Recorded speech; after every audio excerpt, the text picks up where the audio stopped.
looks good. Yeah.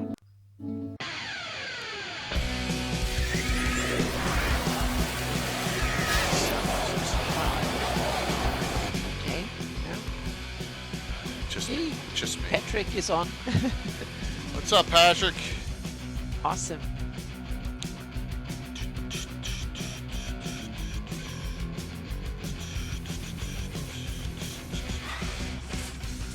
Make sure we're good everywhere here.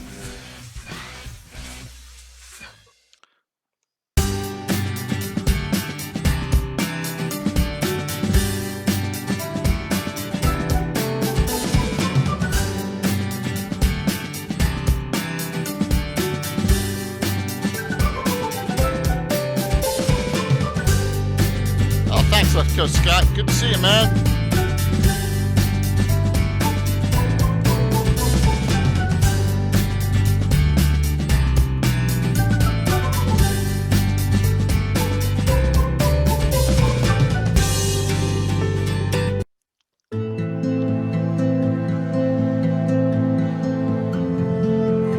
Monday night. So, see how this goes on a Monday?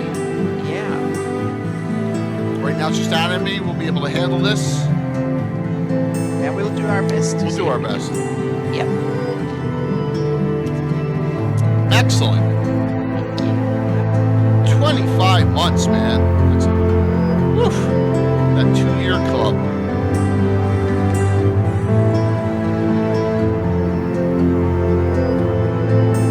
Actually, I have a fancy mapping show specific button now. So if I go like this, boom, there. Join List of Fame, Anna Meyer, me, special guest Ted Uram, Friday, July 16th. So I programmed that in instead of using the all-star buttons. I got our own channel button in now for that. So let's go here. Oh my gosh, Patrick, we already got a hype train. Holy schmolies. That's insane. Who's on to give the that is fantastic, man. Wow. Already level 3. And we just started the ads. Oh my gosh. Thank you so very much. So, did you all see that we're getting some really great street credit from the Gamescape 3D posts I put up? From the Cat Keep that we're going to use Thursday night for Strain Keep Castle, and it is awesome. It is a fantastic looking piece. So that was really nice of you, Patrick. Thank you. Yeah. It's like we only have 15 people on. Sometimes it'll go to people if there's not enough subscribers. It'll go to people that have watched recently, and it'll give it to them. So some of those are probably what they are, which is cool. I know, hype train's up already, man. It's insane. Wow. It's nuts. So, Dave, are you in Hawaii? Or are you back? I got your Discord message here. Awesome, man. I hope you had a great time. Yeah. Very, very cool.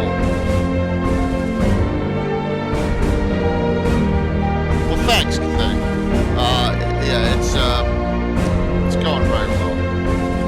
All right, I'm gonna hit a wrong button here. So, and I'm gonna cut this one a hair. Well, what time? It's only 7:21. So, yeah, people are still coming on. It made the road to Hana. I love the road to Hana, man. Isn't that scary? Did you stop off at where that 300-foot waterfall is on the road to Hana, Dave? That, I mean, you just look over there, you're like, one slip and I'm dead. I was like, oh my gosh. There's no... that was scary. Yeah, that's... When I was there, I was scary, man. I know, isn't that crazy?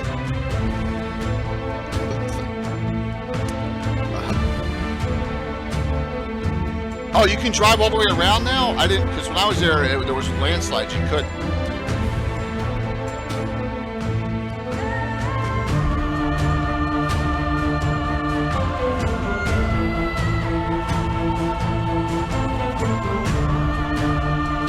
26 months. 3 years! There's a 3-year subscriber.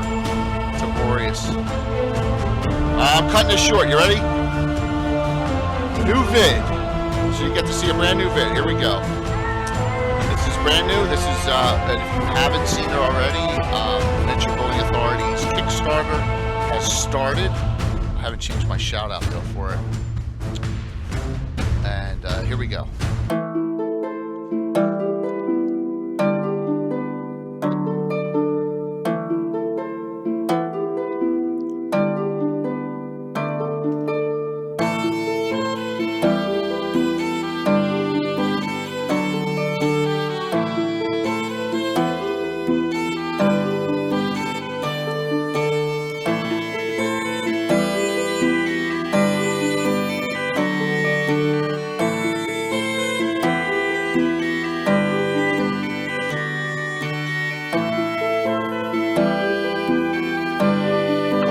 All these.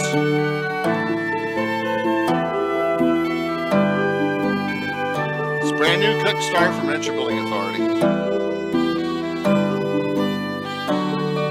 I may play it again later on in the show as we get more people on.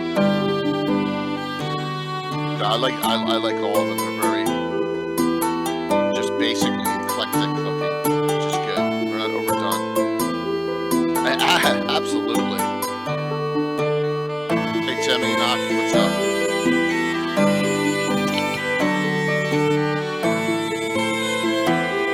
Remember, this isn't 3D prints, this is all resin cast. Miniature Building Authority is all resin, so, which is neat. And our first ever sponsor. Whoops, I hit a, see, there we go. I had it on infinite loop in case it was will be back.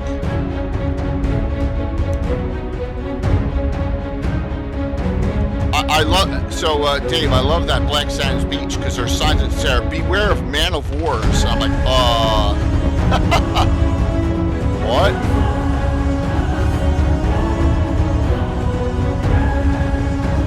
Thank you very much, Patrick, and everyone else, and Tino, and everyone else who, Scott, and all contributed to that.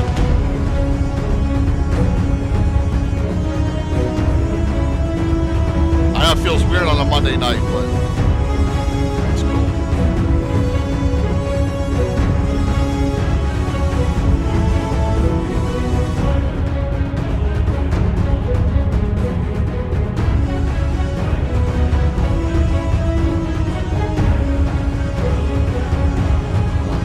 Talking to myself here. Thank you. Hey, John D, what's going on? John D, here we go. Boom, Virtual Greyhawk. Sign-ups are ready to go. What's up, Mike? What's up, Catano? We are good to go for Virtual Greyhawk. We already have 30 events in. So, and it just started on July 1st, sign-ups. So, yeah, I can imagine.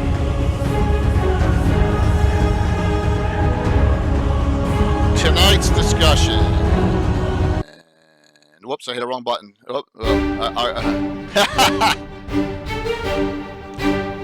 Yes, first, second, and third of October. So, all right, long-term campaign arcs. Now, this may get a little. That'd be cool, Mitch. We got the time off.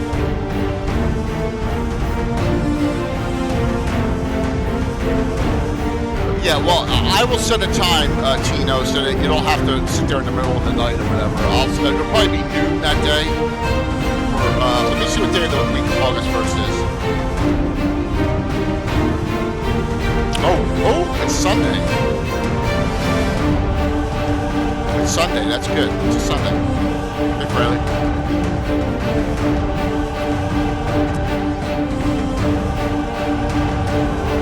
What's up, Michael?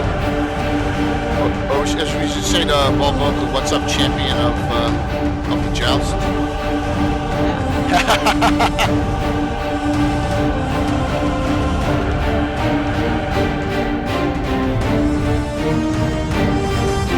Absolutely.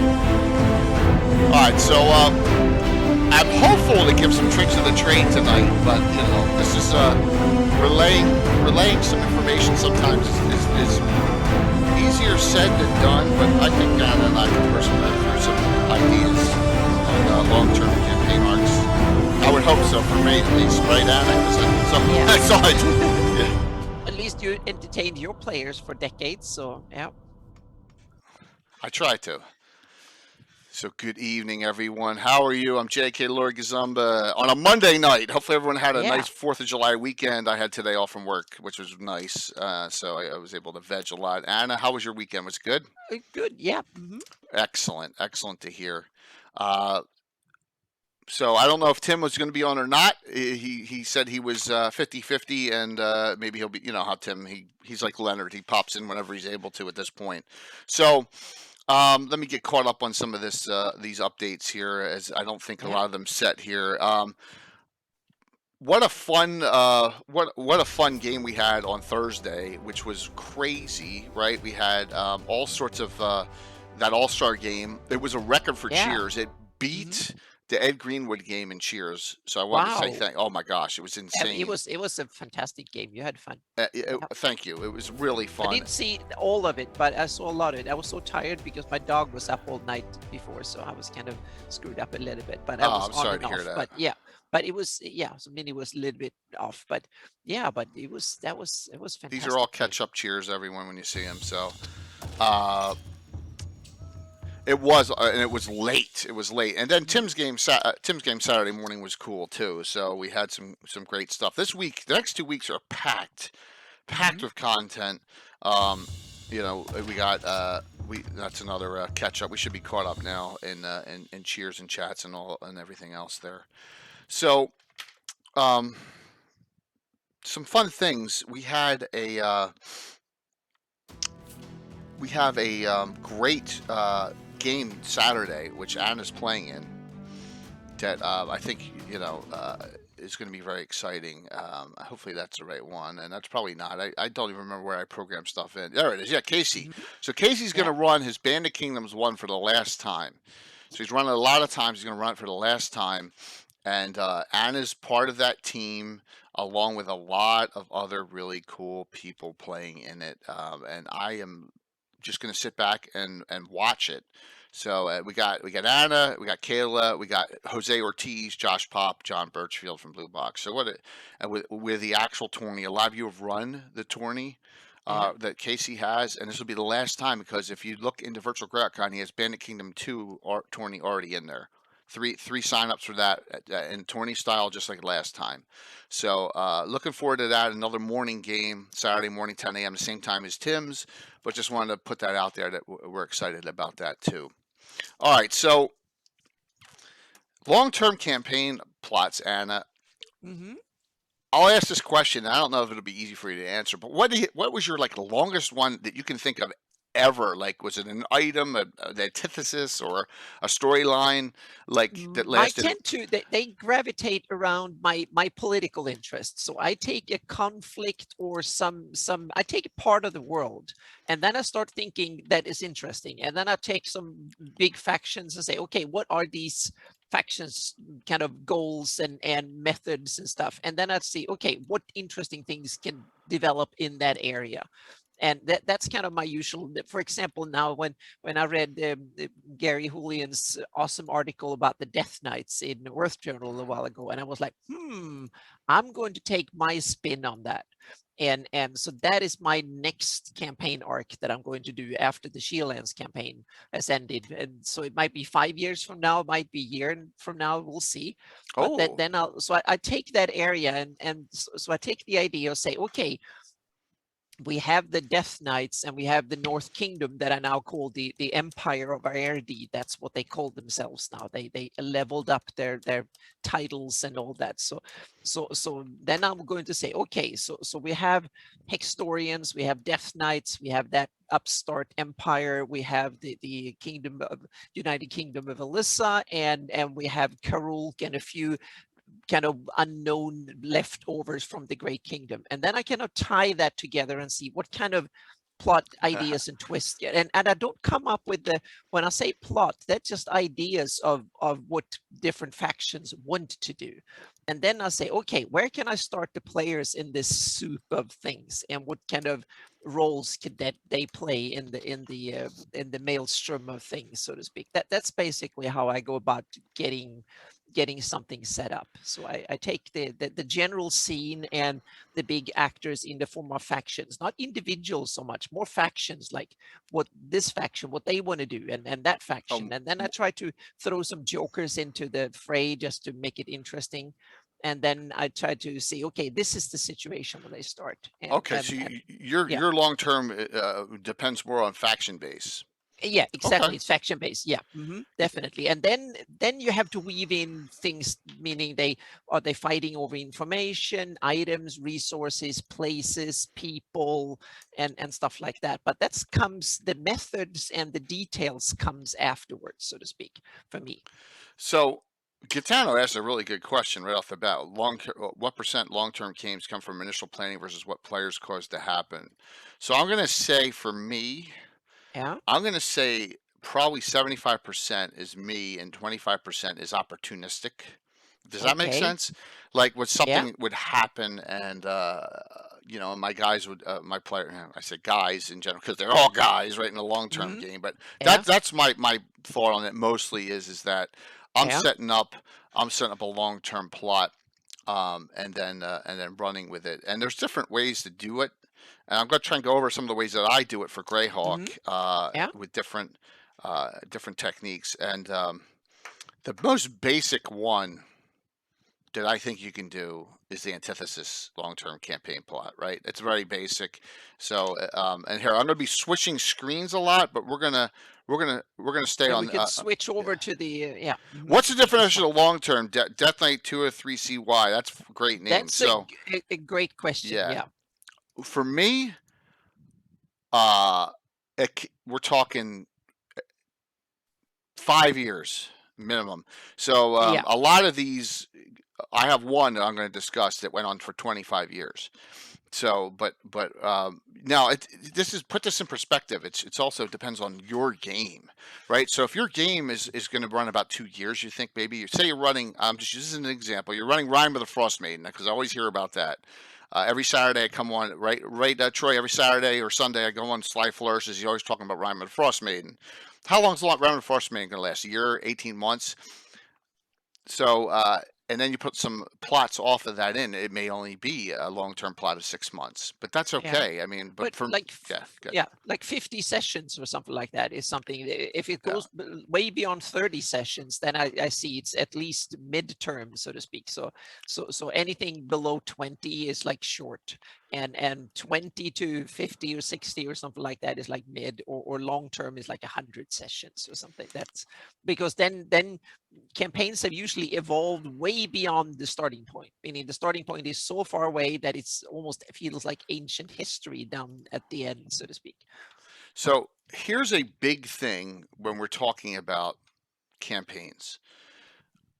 I do not believe, and I don't want to order semantics, but just what I do not believe that Rime of the Frost Maiden is a campaign. I don't believe that Dragon Heist is a campaign. I believe that is a series of a story arc, right? That you run. No one ever called Age of Worms a campaign, right? That wasn't what it was called. It was called an entire adventure path. It was called an adventure path, and that's what they are. They're adventure paths. They're not campaigns. So let's get that. A campaign is an all-encompassing setting where adventures of different groups take place all at the same time or at different times, and they interact with each other. Greyhawk, your Greyhawk setting is your campaign. Okay, not the adventures you run in it. Your setting, right? Yeah. Does that make sense? More chapters and campaigns. Yes, exactly. Now, right across me, long-term plot. Yeah, well, Mac, of course you want to go to realm space there, but so that is the difference here. It's splitting hairs, I know, but no, but it's an interesting, because if we do that, then I basically this is my 4th campaign. Okay, because this is the 4th time I kind of wouldn't say reboot the setting, because I keep everything that happened for me, but with new players and with a new story arc, and start fresh in a way, so to speak. So I moved the time frame forward so I can keep everything that happened before. But there are certain things that I wish I didn't do early on, so I kind of skip those bits, so I can kind of reset certain items that and that I think went bad, so to speak. But it's basically been 10 years per campaign that That way. Yeah, that's good. I mean, you yeah, know, 10 years per campaign is impressive. hmm And yeah. note that It's on average, yeah. Some of them have been like 3-4 years. Some of them been like 6-7, like 12 years. I think the longest 12, 14 or something like that, I with the same think, players going on. and what I think I see in, and I'm not, this is not, Critical Role is an exception. I don't even want to talk about them. But what I see from every other streamer out there, a lot of them is they run an adventure path, they finish it, and they go up. You know, this is season whatever, stop. Yeah. Then they start back over. I think it's a hmm mistake, and I've always talked to, like John at Blue Box has decided he's going to stop with his character, start up some new ones, then go back to them. I'm like, perfect. Yeah. I think that's hmm the way to do it. Now, I know my guys would get bored if we played the same characters over and over again, because you know it's just the way they are, and they're used to playing multiple groups. I mean, I have 26 adventuring groups, which is a little bit crazy when you think about it, plus all the other Yeah. miscellaneous stuff. But I'll try and explain as we go here. All right, here are our giveaways tonight, courtesy of Patrick. One is a slightly one. These are reprints, but one, see that? One's got a little bit of a kink in it, the second one, but hey, you're going to use it and to run it, right? This isn't it's a reprint, so it's not a collector's item. Um, and so you got your Deep Dwarven Delve by Len Kafka. Now that it's available in reprint, everyone should get this. But I'm going to give away 2 of these tonight. Thank you, Patrick. That'll be really nice. We had a hype train already, so we're giving away both. Yeah. So thank you so very much for that. Yeah, We get that got a Deep good Dwarven Delve. question from Roxy here. Yeah. Yes, Rox, have you changed the main plot due to things PCs have done? Of course. And we're going to discuss the big one, the Crown of Rogero Blood Moon mega path with that in a long, long way. Absolutely. You have to. That doesn't mean that you're going to scrap. You're going to adapt, right? Like the Marines, you're going to adapt and overcome. You're going to make some slight changes to it. That is the way to do it, because you have to take in consideration what your characters are going to do. Would you consider a sandbox series of games a campaign? Yes. We ran for 5 years over. Yes, that's a campaign. M5 tie-in. A sandbox is a campaign. Sure, absolutely.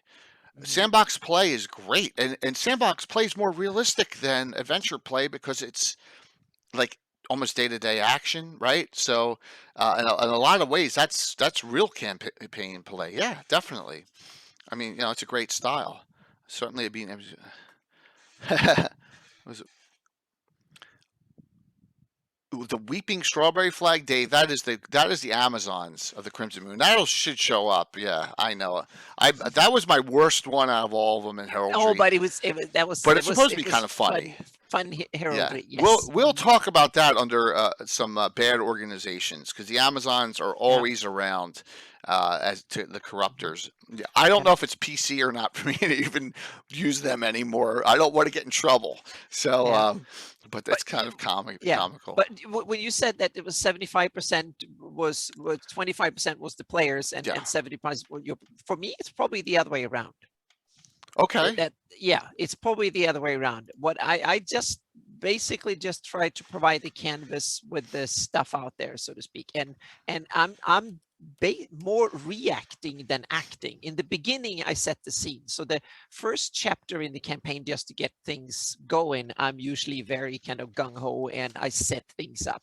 And I set up lots of things, and that confuses some players because there's a lot of loose ends. There's no like, oh, you should go here, you should do this. A lot of things just happen, and then that set the stage. So maybe 15 sessions in, now when we played the 14th session in my Shieldlands campaign, they're now starting to see that there were things that happened the first one and the second session that now make sense, so to speak. So you have to take the long term, but down the line, a lot of the especially my Rel Devon campaign, I had no clue it's going to go in that direction because the players just took off like crazy in one direction and Okay. went with it. So I just followed.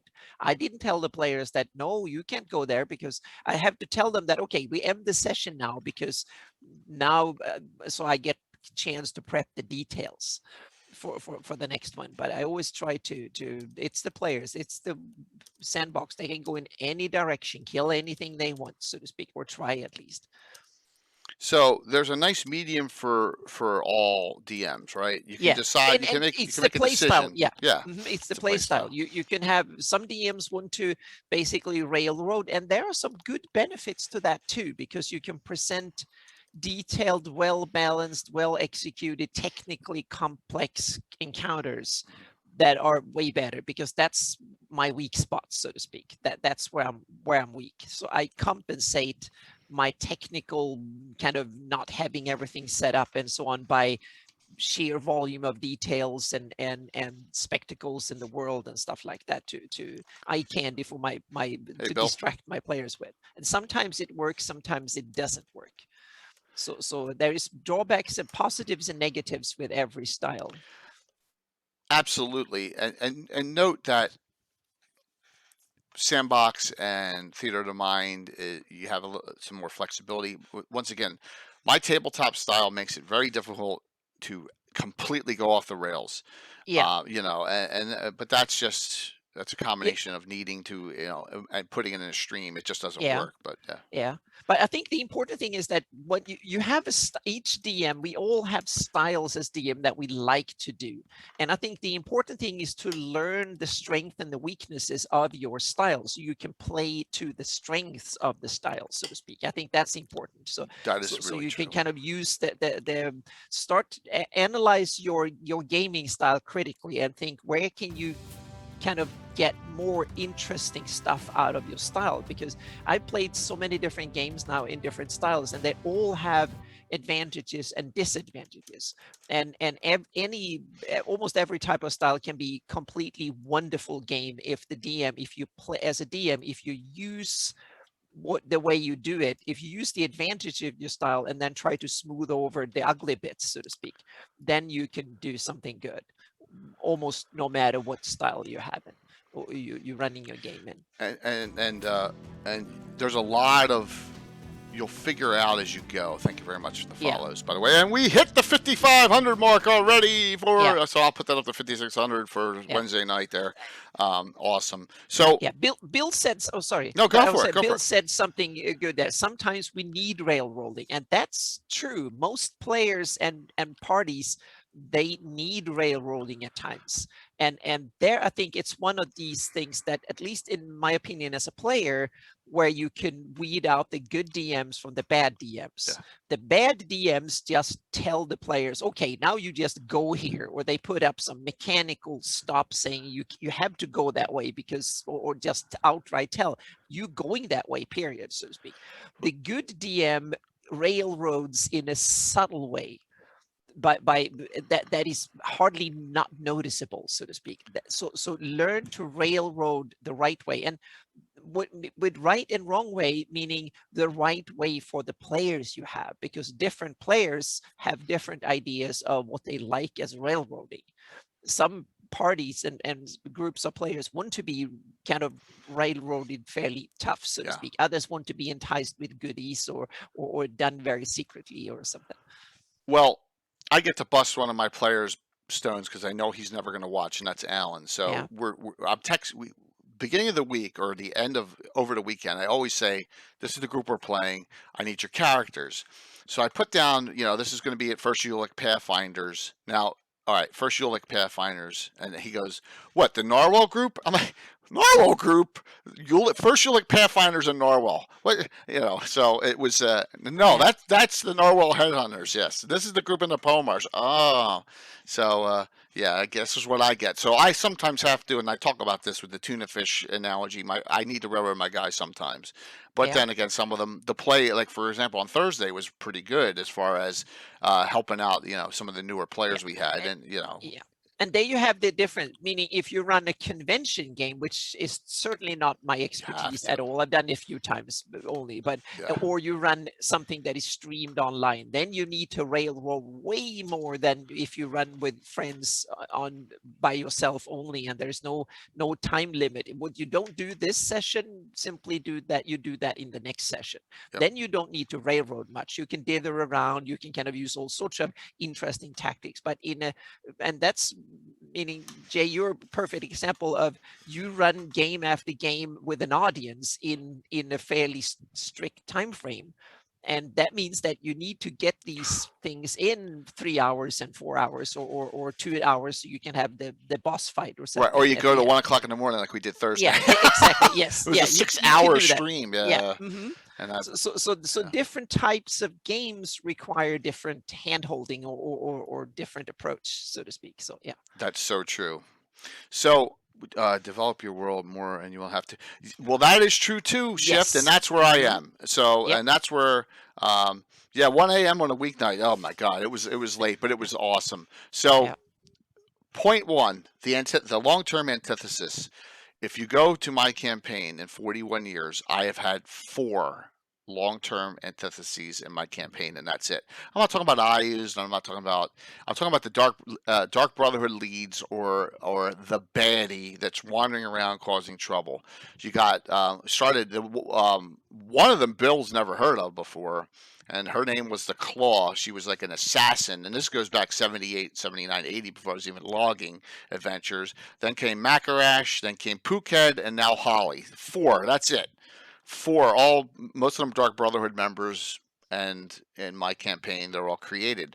Now I put up some pictures here of some other in my area of other antitheses that you can use over and over again. And everyone we know Marquessa's like top, right?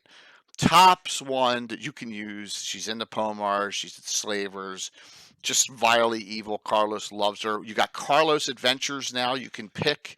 So this is a great long-term antitheses to throw into your campaign, and you have the adventures available now. You have you have the A series, and you have Carlos's 3 Marquesa adventures. You can really create some great long-term plots. And throw in a lot of side quests and stuff with Marquesa. I'm about to say 4 deaths. No, there's been more than 4 deaths. Yeah. So Jane. Yeah, I was like, yeah, exactly, Katana. I was like Rocky Balboa. So she's one. And a couple others that are out of that same. One of my favorites of all time, who I've used constantly over the years, is Alita Norbalos from out of Hardby.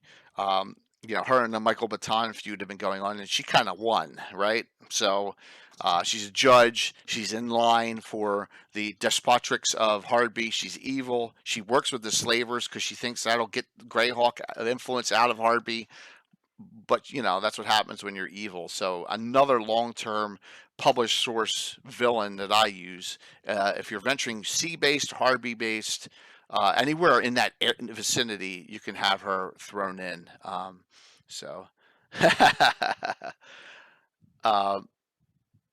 Was it John? I missed that. Okay, I did not know that. See, I used to love that show, but I was like, when it came out, I was in reruns, and I was like 2 or 3.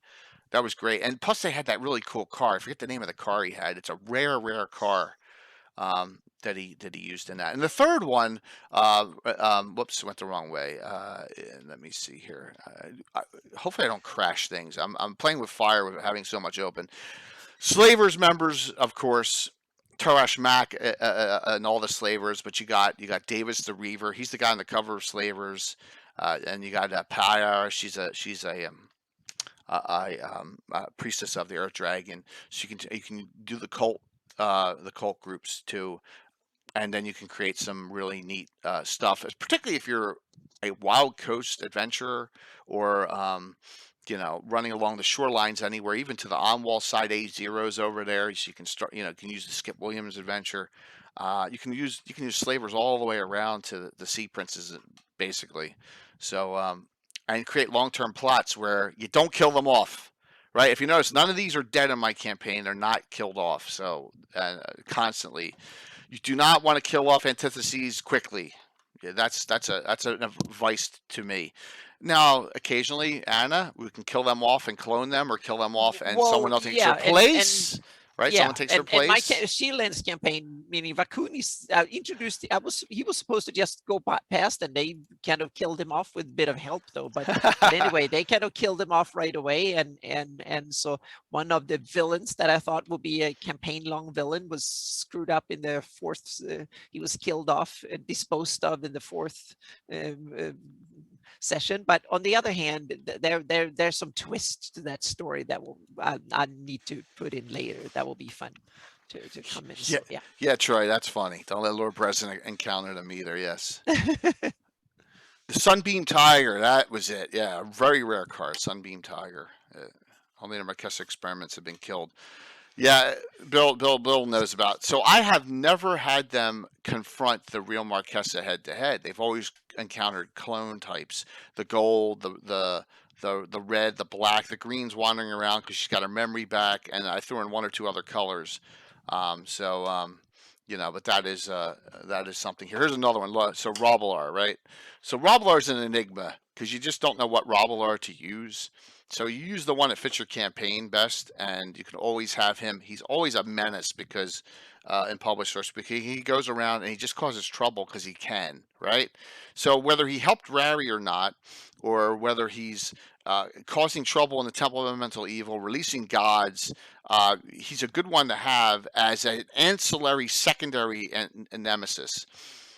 And I have those too. Like my big one's Lord Page, right? And Lord Page is you've seen his heraldry. In fact, that's the one that both Patrick and Troy are trying, I think, to get to next, right? And Cheers this one I should have had it popped up, but I didn't, and I apologize. Oh, Jay. See, I'm not 100%. Can never be 100% prepared, Anna. You know what I mean? No, but that's a good meaning. As go. a DM, you can never be. There always come that question out of the blue, or something happened, or some rule thing or whatever. So yeah. Yeah, Rob Lur's on the cover of Artifact Evil. Another one too. So, and this Anna spent hours maximizing the look of that real lightning. Oh, well, we spent like an hour tweaking that, or something like that. Well, we did it around a bit. Yeah, so it was because we had to basically hand wring it afterwards, because that lightning thing was not good. That picture was not good to begin with. Yeah. Yes, Bill says he's a punk because they know Bill's characters built in the campaign. He's chaotic neutral. His estate's outside of Highport. The slavers don't mess with him. The orcs don't mess with him. He's like Mistrine, right? There's certain people you don't mess with. The free reavers, and we'll talk about them. You don't mess with them. But that's another one. So he's out there, chaotic neutral cavalier, a bunch of cavaliers. I brought in Sir Vargrin, the unmerciful, into the joust to throw a wrench in, and that was one of his lackeys. And so that's a tie-in to Lord Page. And now everyone who was in that joust and everyone who watched knows that there's this cavalier guy who's just a very unhappy personality out there. And now I've created a minor, but he's not out for conquest. He's not out for world domination. Chaotic neutrals tend to be out for themselves, right? Or tend to be, who knows what their motives are. So pure CN, exactly, Bill. Pure CN is tough to play. It really is. The chaotic neutrals, they don't have any long-term big. They're the ones that want to eat the yummiest and have the most sex and just whatever. They don't think about the big consequences, in my opinion, so to speak. They are the ones, the narcissists, that just think short term. They don't have any bigger goals or anything like that. They're easy to bribe. You just give them something shiny that they like for the moment, and you can get away with it. Yeah. The funniest of all is this answers a question going back. Do you make things up based on character actions? And the answer is yes. I created Lord Page on the spot in the 80s because of what Tim was doing with his character Skeeve in Highport. And so I needed an antithesis to stop this super high level mage from running around, throwing wrenches into everything. And that's how he was created. So the answer is yes. And that's a perfect example, meaning all our adventures are inspired by a number of things, so to speak. So that's why you should read things, you should watch movies, you should play in other people's games, you should do all these kind of interesting things. And use things, and also use other stuff you're good at, meaning if you are really good athlete and stuff, use competition, start, you do all sorts of stuff. If you're into politics and like me, political junkie, use politics and take inspiration and motives and modes of operation from the real world, and then start thinking how would that work in a fantasy world, and then implement it, so to speak. You don't take the real world politics straight off. That's not interesting and just leads to trouble. But be inspired by real world politics and then start thinking, how would that work in a fantasy world? I'm listening to a podcast series now about dictators in the world. So they go through history, most modern ones, but back from a few hundred years, and it's a 2-hour show on each of them. They talk about how they were, how they did things, and their legacy and how they came to power, and so on and so forth. The historians, very scientific and very dull to begin with, but super interesting, because there you can take inspiration and see how would my bad guys in fantasy be compared to these real world horrors, so to speak. And it's a great, and read history biographies and stuff like that could be very interesting to build, and also to build movements. Look at in history, look at how different things were organized. Look at the West India Company, colonization, and all sorts of things, the mob, the mafia, and all sorts of stuff like that, criminal organizations and stuff, how they organized, how do they operate. Look at the, go to Netflix and watch these narco videos or series and stuff, because they depict how organized criminals work, and then start thinking, how would they operate, in what kind of things would they smuggle and earn money on in a fantasy world, in your fantasy world, and then build that thieves guild or that whatever it is. So start thinking like that. There's Yeah. a lot of, a lot of things you can take from Yeah. real life. Absolutely. Mm-hmm. Yep. So, I want to say something about this is my favorite adventure of all time published, and sometimes it gets slammed, which it shouldn't. This is the basis for me on how I figured out how to develop long-term campaign plots, because there's holes in this. Mm-hmm. You Hama to Nolb, the moat house to Nolb, is there's gaps. Nolb to the temple, there's gaps in level. You're not just running right through. You can't in this. You have to add in adventures. You have to add in players. You have to create some antitheses. You have to create some some issues in the area, some side quests.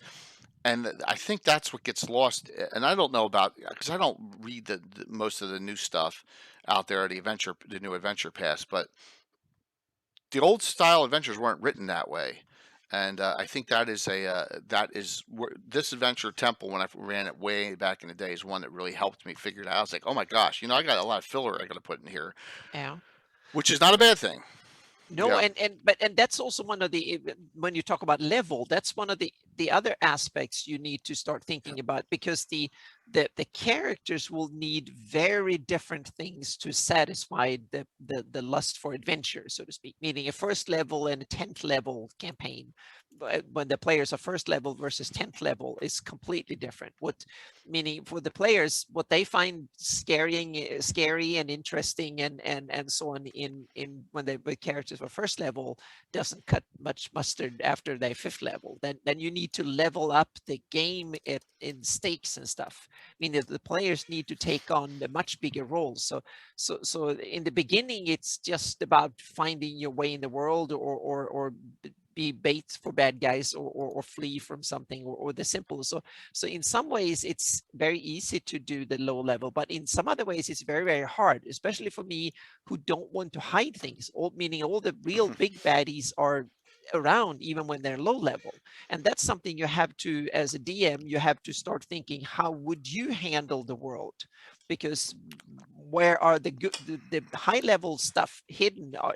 Doesn't that exist for the first 10 sessions? Are the characters going to move from a safe area into the danger zone and stay there and then go to an even more dangerous place as they level up? That's one way of doing it, that you can kind of do it, or you can have the place be the campaign area be safe to begin with, and then all hell breaks loose literally, and Yep. it becomes unsafe. So there are different ways to do it, but that's something you need as a DM to start thinking of, because I'm infamous as a DM for running non-level appropriate encounters, but that is not an advice I would give to everyone, so to speak, to run games. That you should not just like, oh, there's 2 death knights that go through the village next session and the players are second level, and just because that happens, you can't just throw things at them. And one thing you need to figure out is, meaning, how hungry are your players?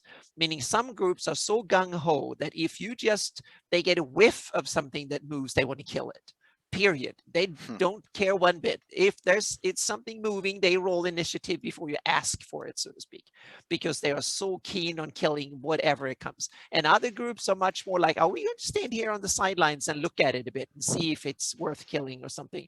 And then you have other groups that are very like, no, we're not going to take any risks. We're going to analyze it. We're going to plan to death before we even make a move. But in my opinion, most game groups tend towards the murder hobo kind of approach. If it's there, if it moves and appears to have hit points, they want to kill it. So I'll give you an example of, I just on Thursday night had a super high level character interact with the Yeah. adventuring party ahead of time. I had Gilliam the duelist of Altamir come in and slap down Casey's character and really berate him for not paying his respects and all. And Yeah. if Casey's character, Yisak, would have called him out and taken him on, he would have gotten his ass kicked, right? But he didn't, and that was a smart thing to do. So you need to interact some high levels with some low level characters. Yeah. That is a good way to do it. Yeah, Absolutely. and you can also get away with it sometimes, because if the players are really low level, when they're first, second, maybe third level, really high villains would not even bother.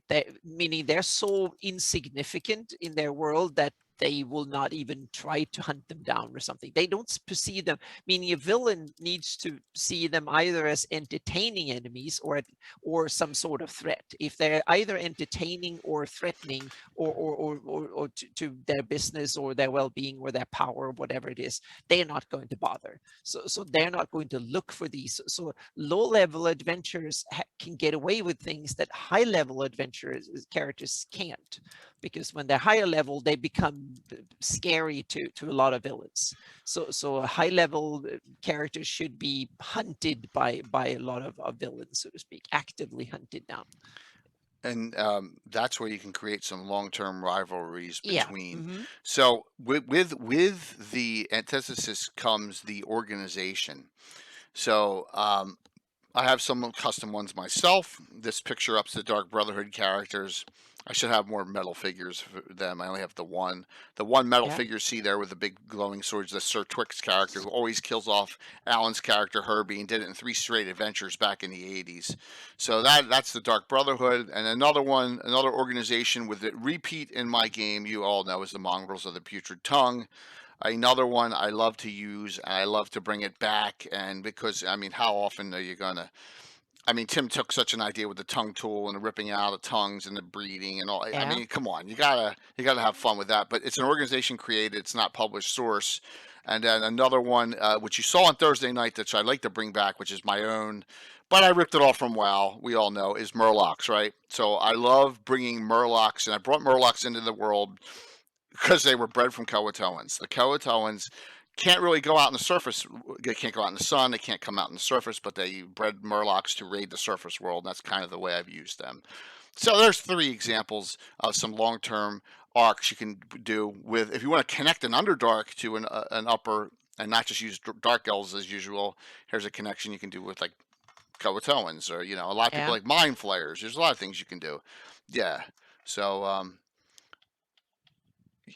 and Baker, I'm going to tell you that goes into the long-term one of all time, which I love doing, and I got one going on now. So let me erase some of these out here.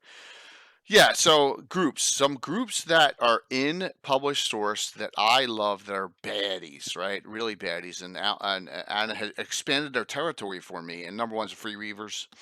Okay, so And I took that into my campaign too. So yeah. yeah, they are Yeah, awesome. I like that idea. So I've added some more locations and stuff and into and the free reavers, and now I'm going to spill the beans so anyone of my players. The free reavers is one of the hidden factions in my campaign, because they're kind of interesting, because I want to see which way they go. And they're one of these loose cannons, so to speak, that can go one way or the other. And I have them as opportunists. They are more kind of the omnivores when it comes to villains. They can go any way they want, so to speak. And if they spot an opportunity, they can change their allegiance in a heartbeat if they think that it's more kind of convenient to do. And they kind of, yeah, so they're kind of, they're looking for opportunities, very opportunistic. So they're the scavengers of villains, so to speak. They will latch on to anything, any enterprise or endeavor they think could be cool, and give them a chance of doing something. And they will not be in the front line killing as much, but they will be afterwards and getting the spoils and doing the killing at the They're like end, the so to speak. vultures. Exactly. Yep. Yeah. And Yep. the great thing about the Free Reavers in my game, as well as in the Eyes Evil publication, is they don't like the Iusians at all either. But the Yep. Iusians leave them alone for the time being. So Yeah. yeah, they are against everyone but And themselves. and I have it that they played with the Iusians enough, so to speak. So they lent themselves as mercenaries to a degree in order to stay out of the fight, so to speak. And they also gave probably a lot of information about the enemy, and spied on the Shieldlanders and told Ius what they were doing, because they didn't care if some Shieldlanders got killed. That's much better than they are being in harm's way, so to speak. So yeah.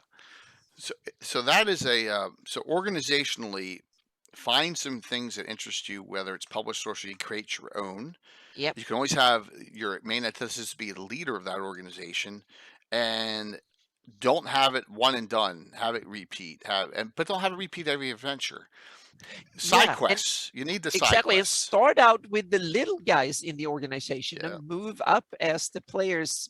The more they interact with them, they killed off the minor bosses, and then some mid-level guys in the enemy organization starts. Oh, there's someone killing off our people. We need to send the ones going there and mess with what happened. And depending on what happens and how successful the characters are, that will give you the meaning. Are the top brass going to run away, change their operations, or they're going to send the biggest, worst prize fighters out there to try and kill the characters?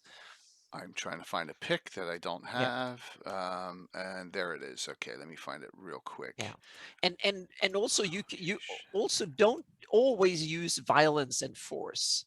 For Right. instance, an organization might send an envoy to negotiate, because they realize that, oh, we might want to negotiate with these people instead, especially the ones that are pure evil, or the ones that are opportunistically evil, so to speak, the neutral evil ones, or the chaotic evil. They might realize that sometimes it might be better to negotiate. They might simply come up with a plan, say, you kill over here, we kill over here, and then we're good, or something like that, and just get a feeler. And if the characters just kill that off, then the revenge will be way bigger. Or some villains might simply want to have the revenge card, so they send someone weak and so on, so the characters will appear to be the murder hobos they are. Especially if the characters go into a nice decent inn, the villains send some low people there to antagonize.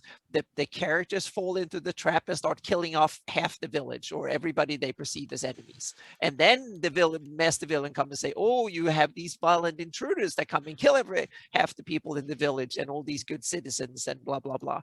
And it will be damn difficult. For that way the characters might get in trouble with some higher up, so to speak. So don't hesitate having mid-level and low-level villains to play off the characters. Use them for their nefarious purposes, and don't let villains sacrifice each other, and let the characters do the dirty work. Yep. that works really well, so to speak. So don't hesitate and build that over many sessions. Don't hesitate Yep. to let someone play the good part for a bit and then turn evil. The fallen character is a great a great example. Yeah. So as Dave and everyone was busting my balls. Sorry for using that term, but yeah, about the stupid looking heraldry for the Amazons of the Crimson Moon, right? Yeah. So note that I took one of the Winchesters, Emerson Winchester III, an NPC, and he got corrupted by them, and he was a fallen paladin, and he became a neutral cavalier from that, and it's been going on for 30 years now. He has since passed in the game, but that is fallen characters are a great thing to have. Also, to have a character, an NPC, or I play NPCs in the adventuring party for this reason. I'm trying to find the Amazon thing so you can all laugh at me. Uh, there we go. There's the Oh Amazons yes, of the there it Crimson is. Moon. There, she can laugh at Mhm. one up. They have pink sails, so there you go. So yes, I tried to do the bloody heart. It just didn't work. Oh, it's a But strawberry. It yeah, it's a was, yeah. strawberry, the bloody strawberry. So Yep. yeah, but yeah, that's the Amazons of the Crimson Moon. That is the organization. They're sailors. They're corruptors of. They exist to corrupt mankind. Yeah, you Yeah. like that, Daisy? I knew you'd be laughing. So there, Yeah. I showed it. See, I can laugh at myself, Hmm. but it serves its And purpose. yeah. And Roxy has a feuds between good guys are great, and that's one Absolutely. of the things that you can figure out how you want to treat alignment and good versus evil and stuff like that, because there are many different aspects, and I'm not going to go into detail, but in some campaigns and in some versions of it, the good guys often squabble. They are weak and squabbly and Yep. so on and so forth. In my games, it's the other way. The good are few, but they are well organized and well motivated, and they don't squabble much. The evil ones, on the other hand, that's the easy way, so to speak. They squabble and backstab and try to get on top of each other, and yeah, you can't trust them, so to speak. The lawful evil ones are much more nefarious in their ways and do it more subtly than the chaotic evil ones. And the neutrals, they might be your best friends for a while, and then you never know. You have to make sure that you are on their interest list, so to speak, and usefulness list, and so on. So but that's how you want to. It's your play style and Yep. how you interpret your campaign. So I've seen some good examples of, and when you read the Greyhawk books too, that the good ones have a lot of people that fall everywhere, and they squabble a lot, and lawful stupid instead of lawful good and stuff like that. So it's up how you want to do it. Yeah. So there are, and an example of my campaign is Andre Winchester, Elaine Winchester, both lawful goods, both were paladins. One's a paladin Hmm. mage dual class, the other one's still a paladin. Yeah. They don't like each other, and they're both lawful goods, and are second cousins. Yeah. So I Well, yeah, mean, that'll yeah, happen. rivalries are interesting, and I have fallen good ones, There's definitely, Tim. but they are rare, so to speak. And that makes them as more powerful, so to speak, when they're rare. And then you have the other good are other ones that are very treacherous, and take Graz, for instance. I have him as a fallen devil, meaning he's the one that abandoned the nine hells and went to the abyss to set up shop with the demons, and very successfully so, because he's better organized than the demons. So he's a kind of a ruthless, kind of someone who changed allegiance in the blood war and all that, and that gives him a lot of enemies, but he's also very kind of, yeah. On the beach, Tim. No problem. Well, at least you're lurking. That's cool. So back to organizations as well. You don't need to Yeah. have just evil organizations, and you don't need to have like Order of Ulick size organizations like I have. You can have smaller organizations that Hmm. join together for a cause. Hence, this picture I have up, the Altamira Yeah. Bounty Hunters Guild. Yeah. Created, it's an organization, and they have bounty hunters classes. You don't have to be a specific bounty hunter class to join it, but it's kind of a bring them back at all costs alive organization. There's a lot of adventures you can do off that, and you can build off of that. It's a little bit of a butting heads against assassins guilds. There's all sorts of directions you can go with this, and I brought in the bounty hunters guild a lot in my games in Altamira. So I'm really glad that we have it there. Yeah. And that's another fun thing you can do and create other Yeah. organizations yourself. I want to talk about another organization that's published source that I brought in that you're going to go, what the heck? And it's a joke. It was a joke article, and Hmm. I tease this up. Okay, there it is. And so I know my Yeah. guys know who is that. Anyone know who that is? I've read all the Dragon magazines and I recognize it from somewhere Yes, it's from in there. my opinion, one of the best dragons of all time, Dragon 60. I think the Yeah. archer's in that article too. That's from Midgets in the Earth article. You've been had. Yes, Von Molku, you are right. It's you've been had. EUBEEN had. Yes, and you've been had is the head of Spunk, Use that. That's it. Yep. Short Hmm. People's Union for Nefarious Kleptomaniacs. Spunk. Yes, Yeah. there. So Spunk has now secretly gone into Altamira to fight the Lord Darius the Deposed Thieves Guild, which won't allow the short people in because of Tim and Alan's characters, halflings, and he has a vile hatred for him. So Spunk is now in there. So I took a joke article. We all love You've Been Had. We all love the Spunk idea, and we've brought Spunk into our game. So that it's Baker. I believe it's the best dragon of all time. Now, secondly, I think the anti paladin one is up there. But hey, Nicoy, good to see you, man. And it hasn't Yep. given away much as far Oh, as. I given away all this. Now I can't talk about the campaign anymore. So yeah. I given So away all the stuff already. this is a published organization. I think it's a Roger Moore article. It's also got some others in there. But yeah, there. And Tim has used them. We've all used Spunk in the past, so a little Yeah. bit of a fun time with that organization. Yeah. Uh, And Good.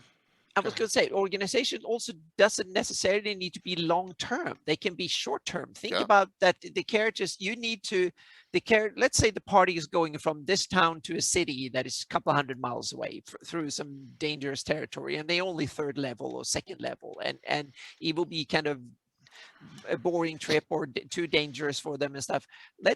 Or then you should present like a trade convoy that then they can be hired as guards, or just pay a little fee and get along with it. And then you organize that trade convoy is run by someone for some purpose, and it doesn't need to be super detailed. Just put in 4 or 5 NPCs that runs the place, and so on. Give them a name and where they come from, a short backstory for that is 2, 3, 4 paragraphs, and you have a perfect organization, so to speak, and then fill in the rest as you go. And that could be an organization that only needs to be there for flavor for 3 sessions, Well, and that's it. Anna, you just described Pete and John's Teamster service in my game.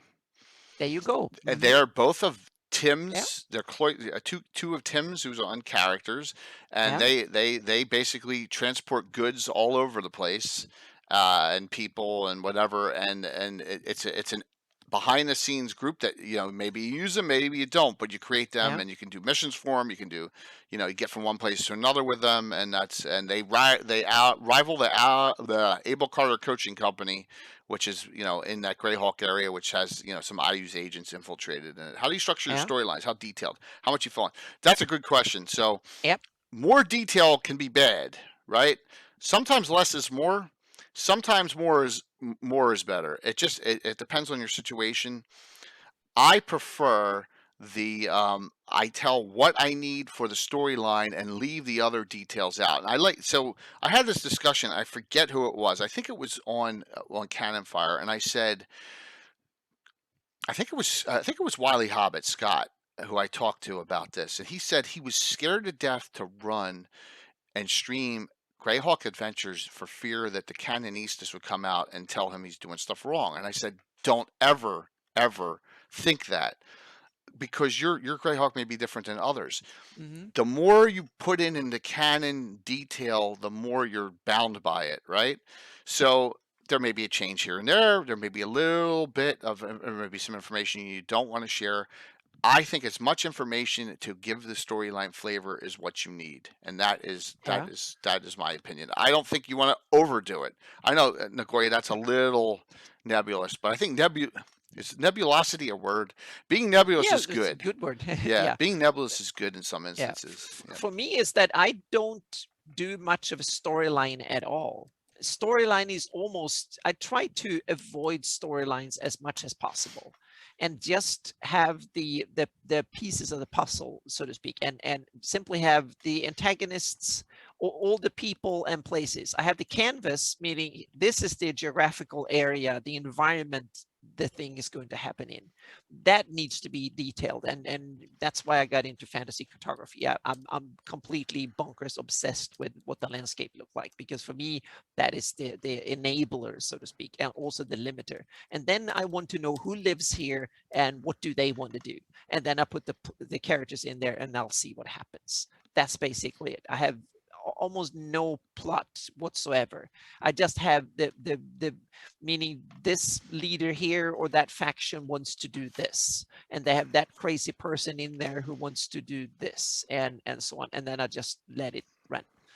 And but that is one way of doing it. But on the other hand, you can have, especially if you want to run it as a convention adventure in 4 hours, then you should say, okay, we have these 3 locations, and then we have these groups of monsters and NPCs that the characters need to interact with, and so on. And you need to kind of structure it that way in order to make it. And then you have other stuff. If you run completely in theater of the mind, you can have as many locations as you want, and they don't need to be detailed at all. If you run miniatures, or you run map based like I do, then you need to have your physical locations nailed down way more, so to speak. So Jay, your travel is simply, you just tell the players that they go from here and then they come to a location you have set up, so Unless there's a reason for, I'm not big on a lot of random encounters I was just out going in to the say middle you of don't do that. nowhere. Yeah. Very rarely, unless Yeah. it involves a storyline, or I want to. There's a Yeah. reason for it, or I want to. I do it a lot, if you notice, in my one-shotters, to kind of get them comfortable with combat. Yeah. Occasionally I'll throw something in there, but Yeah. But yeah. that's in the location that you already set up, or do you set up a couple of locations, meaning that let's say they're going to travel through a forest? Mhm. Do you set up like a forest location and then Yeah. see if you're going to use it for something, or So say I'm on my table and I have that near me, and I'll have a forest area, and there's like 1 of yeah, 3 different encounters. I'll have the miniatures behind. It just depends on the situation. Yeah, I'll yeah, have options, and that's the way Horror in the Holes is written. If you ever saw, I have options for different encounters. Some of those monsters we're going to discuss Wednesday night's Legends and Lore, which is Monster Talk Fiend Folio. And so it'll be Anna, myself, Mike, Greyhawk Mike, and Carlos Lysing talking monsters in the Fiend Folio the whole night. I think that'll be a cool one. So yeah, but yes, that's what I do on some of those random encounters. yeah, But once again, with me and time frames on streaming, I kind of got it into an art form, as I know how long it'll take, and I know how many yeah, encounters I can fit in an evening, and so I try to balance it out. And it's just once again, I don't stream theatrical play, because my guys are the most least theatrical people I know, right? But that's okay. There's yeah. RP in there, but there's not in character is not what we were about. It's about playing with your friends and showing that game, and Yeah. so Fiendful. And Yeah. yeah, and then you also have it different groups. For some people, tabletop role playing game is very much a game, meaning it's about winning, it's about landing that swing, it's about getting the XP, the loot, the money, the mechanics of the game is very important, and it needs to be hung up around the rules and the aspect of that, meaning to have all the numerical aspects of it and stuff like that, to fill in and scribble in the little details on your character sheet. For a lot of players and DMs, that is a very, very vital part of the game. And then you have the other ones that are the complete opposite type of players. And if you have a group of stand-up comedians or voice actors, or someone who just loves the RP and stuff, and the rules and the number crunching and the stuff like that, that's the scaffolding that is necessary, but it's not what the game is about, so to speak. And you have these kind of two extremes. I think that very few people are at the extremes. It's like a bell curve. Most people are somewhere in the middle, and then you have a few people in one end or the other. You have few people, for them it's theater with a character sheet, and you have some other people that are, it's mechanics and it's a game and I'm going to win the damn thing. And then occasionally someone demands me that my character is supposed to say certain things, and so on. So and I also think it's important as a DM, when you plan your game and when you execute them, that you get a feel for where your group of players, where they are on that spectrum, so to speak, meaning how much rules are you going to put in there and how much are you going to let things just rip, so to speak. And meaning it, I've had one typical campaign. I had like 3 sessions where they had court a prince in my Rel Devon campaign. And it took 2 sessions just to plan the damn thing. And then it took 1 session of 5 hours just to be in the courtroom and do the negotiations and stuff. And I had 6 players and 2 of them loved it. 2 of them for like, yeah, I'm going to, and 2 of them were like, I'm going to leave this campaign. This is the most boring thing I've ever done in RP role playing as overall. There was a lot of die rolls and stuff, but hardly no combat or anything like that. And so for some players and some groups, all the world and stuff like that is should just be interesting trade dressing. And we play our adventures and we play these kind of modules, and that's it. The rest is kind of flavor. And for some groups, it's all about the world and the politics and owning a keep and my character's playing this role in the world. And those aspects, to find the right balance, both for you as a DM, first of all, and then for the group too, it's very important to find what you're comfortable with. Meaning, if you want to, like me, you're more crazy about world building than to sit and roll dice. Then you build the world, and then occasionally you let the players in to play with it a bit. If they screwed up too much, then you don't play for a while.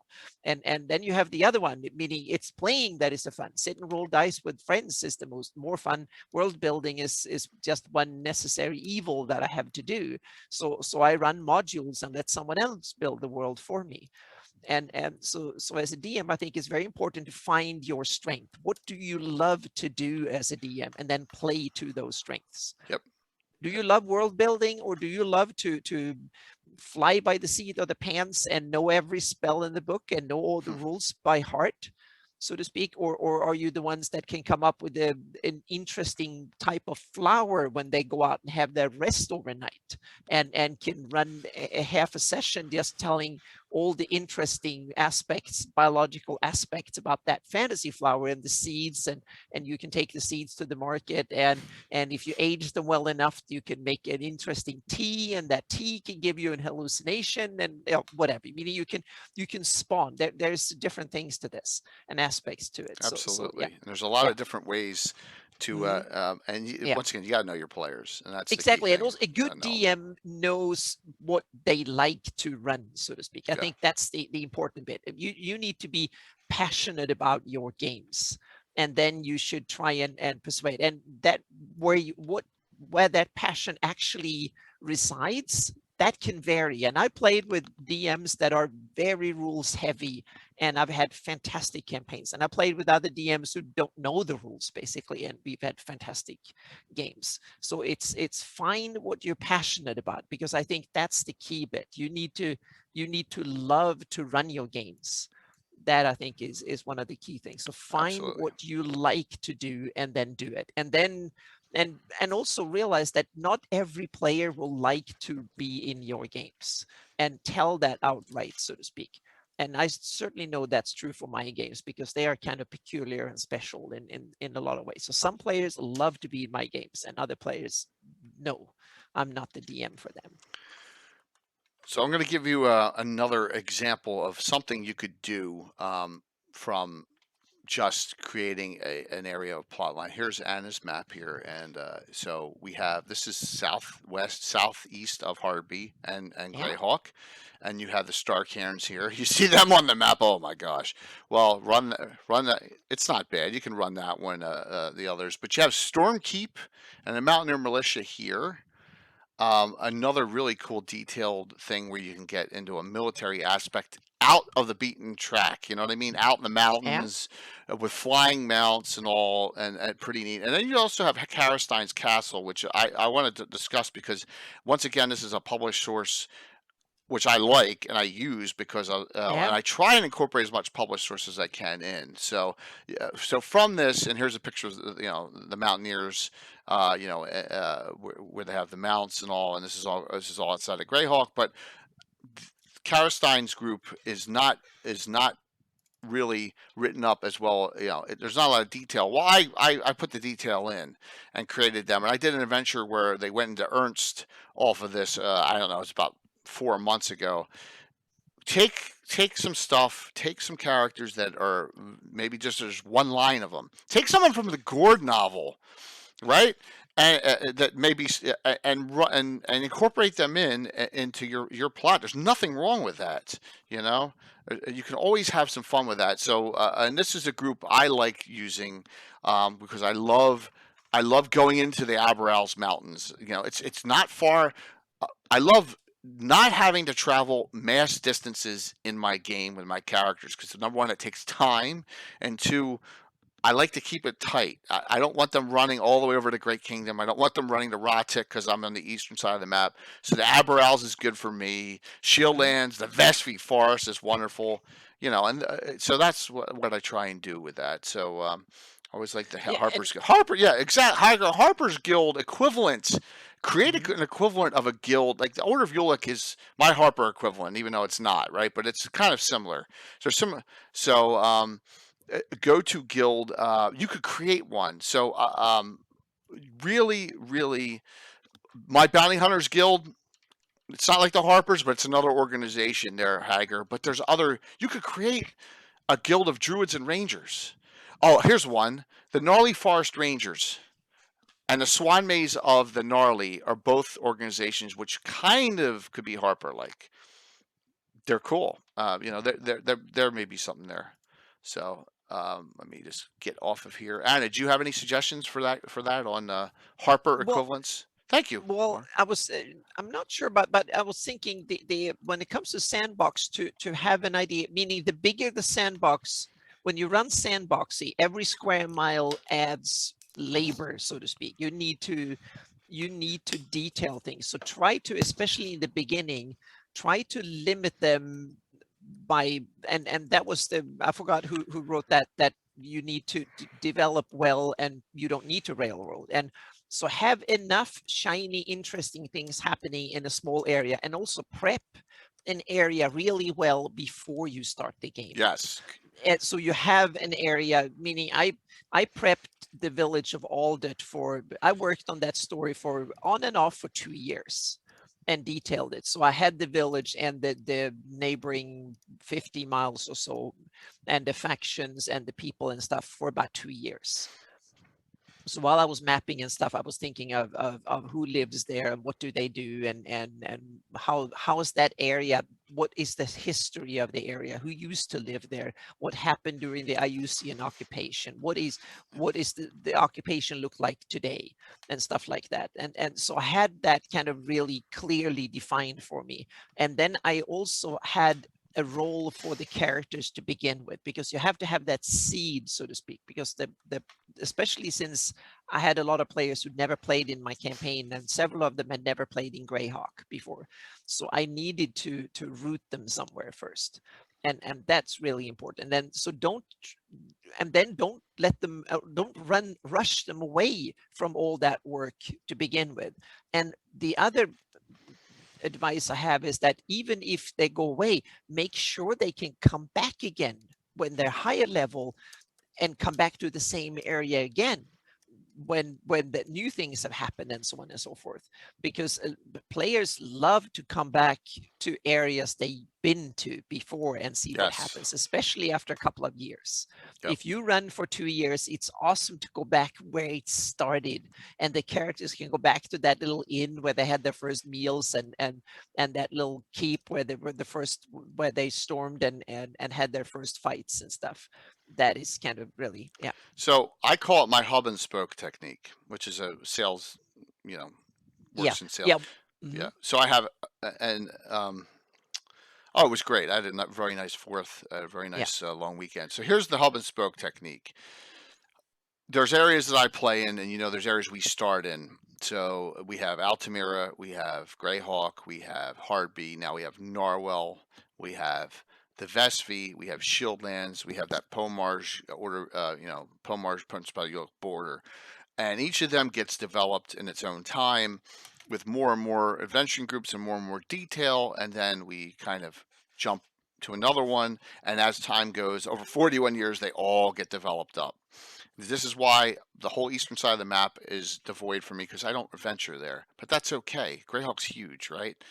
Some Yeah. people you may only venture in Sundi your whole life, or you may only Yeah. venture in ID, or Ratic, Yeah. or And avoid big cities because they take a long time, because big cities are difficult. If you run sandbox, they're going to run down the street and take cover in their house. And if you're not very good at kind of get inspired and come up with cool things on the fly, you need to, and for instance, if they're in and they sit there and talk, and someone say, okay, what are these people talking to? I'm talking about, I'm listening for gossip and stuff. And that can be really tricky. That means that you need to have a gossip list. You need to know stuff. And in a big city, they need to, that's why I've been very restrictive going to the city of Greyhawk and something that big. Rel Devon was the biggest I took on, and I tried to stay away from it a little bit, and it took years for me to develop. And I didn't do a good job really developing it. I developed some details. So Rel Devon is one of the cities I want to go back to and do more of, so to speak. well, It's fun. Yeah. I always recommend the Free City Greyhawk box set because there's so much Oh detail yeah, in there, and you can exactly. go in It's and yeah. do you can do a ton. And just to Mhm. show, and there's an article in the Earth Journal that if you want, I've done all this entire list has been done up in except for Cannon Fodder, which is that's the KC group they're added in. Mhm. But this is my listing of mercenary groups in Greyhawk, and this with rivalries and different ethos over all this time, and more than half of these are ours, and some of them are published source, and they're intermixed. So that's the level of detail you can get. Yeah, and also when you develop an area for sandbox, it needs to work on its own premises. Meaning, sometimes you have a tendency, some DMs, to just come up with all these kind of amazing supervillains that are so overpowering, powerful, whatever.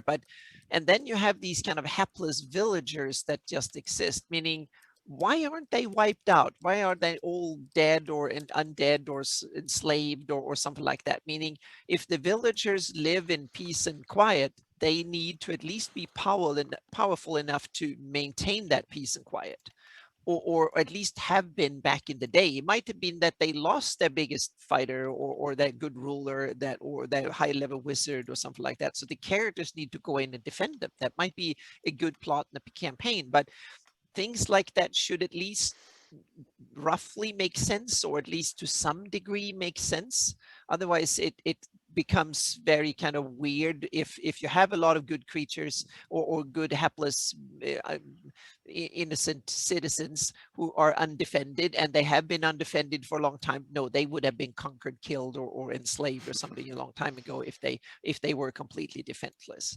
So things need to be balanced, or at least explained to some degree why things are the way they are. Yeah, and you need to have some logic, but in a fantasy game, not total Exactly. logic. And Yeah. also you only, and that's my general advice, you only need a little bit more knowledge, logic, and more detail than the players ask for. The perfect planning is when you have 10% more than the players ask for, period, so to speak. If Yeah. the players don't ask for more, then don't plan more.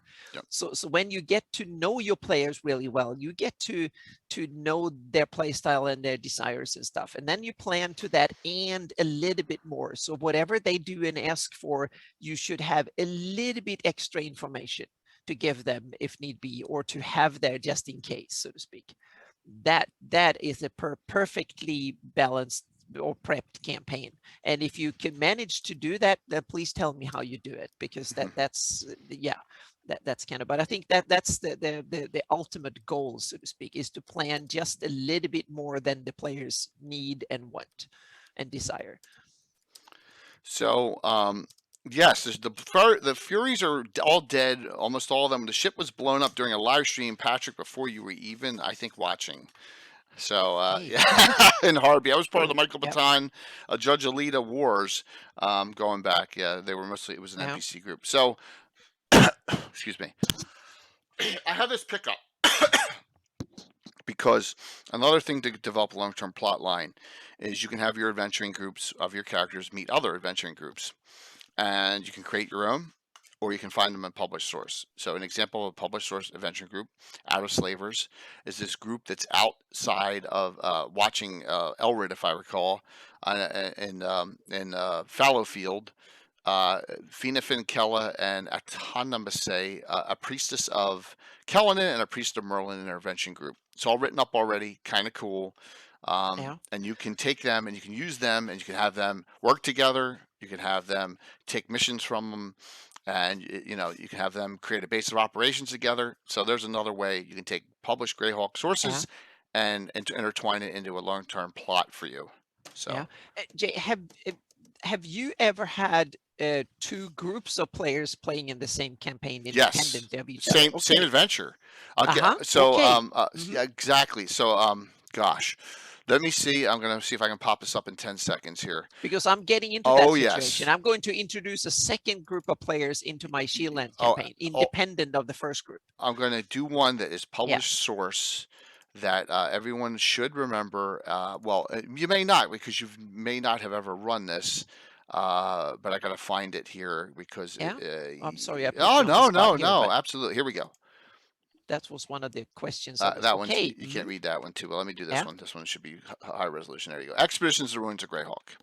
Yeah. Okay, so in part of Expeditions to the Ruins of Greyhawk, you have to break into the College of Magi, right? And you got to get into Mordenkainen's upper sanctum. So in Greyhawk, the Iron Brigade is doing this adventure. This is right before we started streaming. What do? They take and they contact the Grey Company, which is another adventuring group, all PC characters, and ask some of the, because they're Thieves Guild members.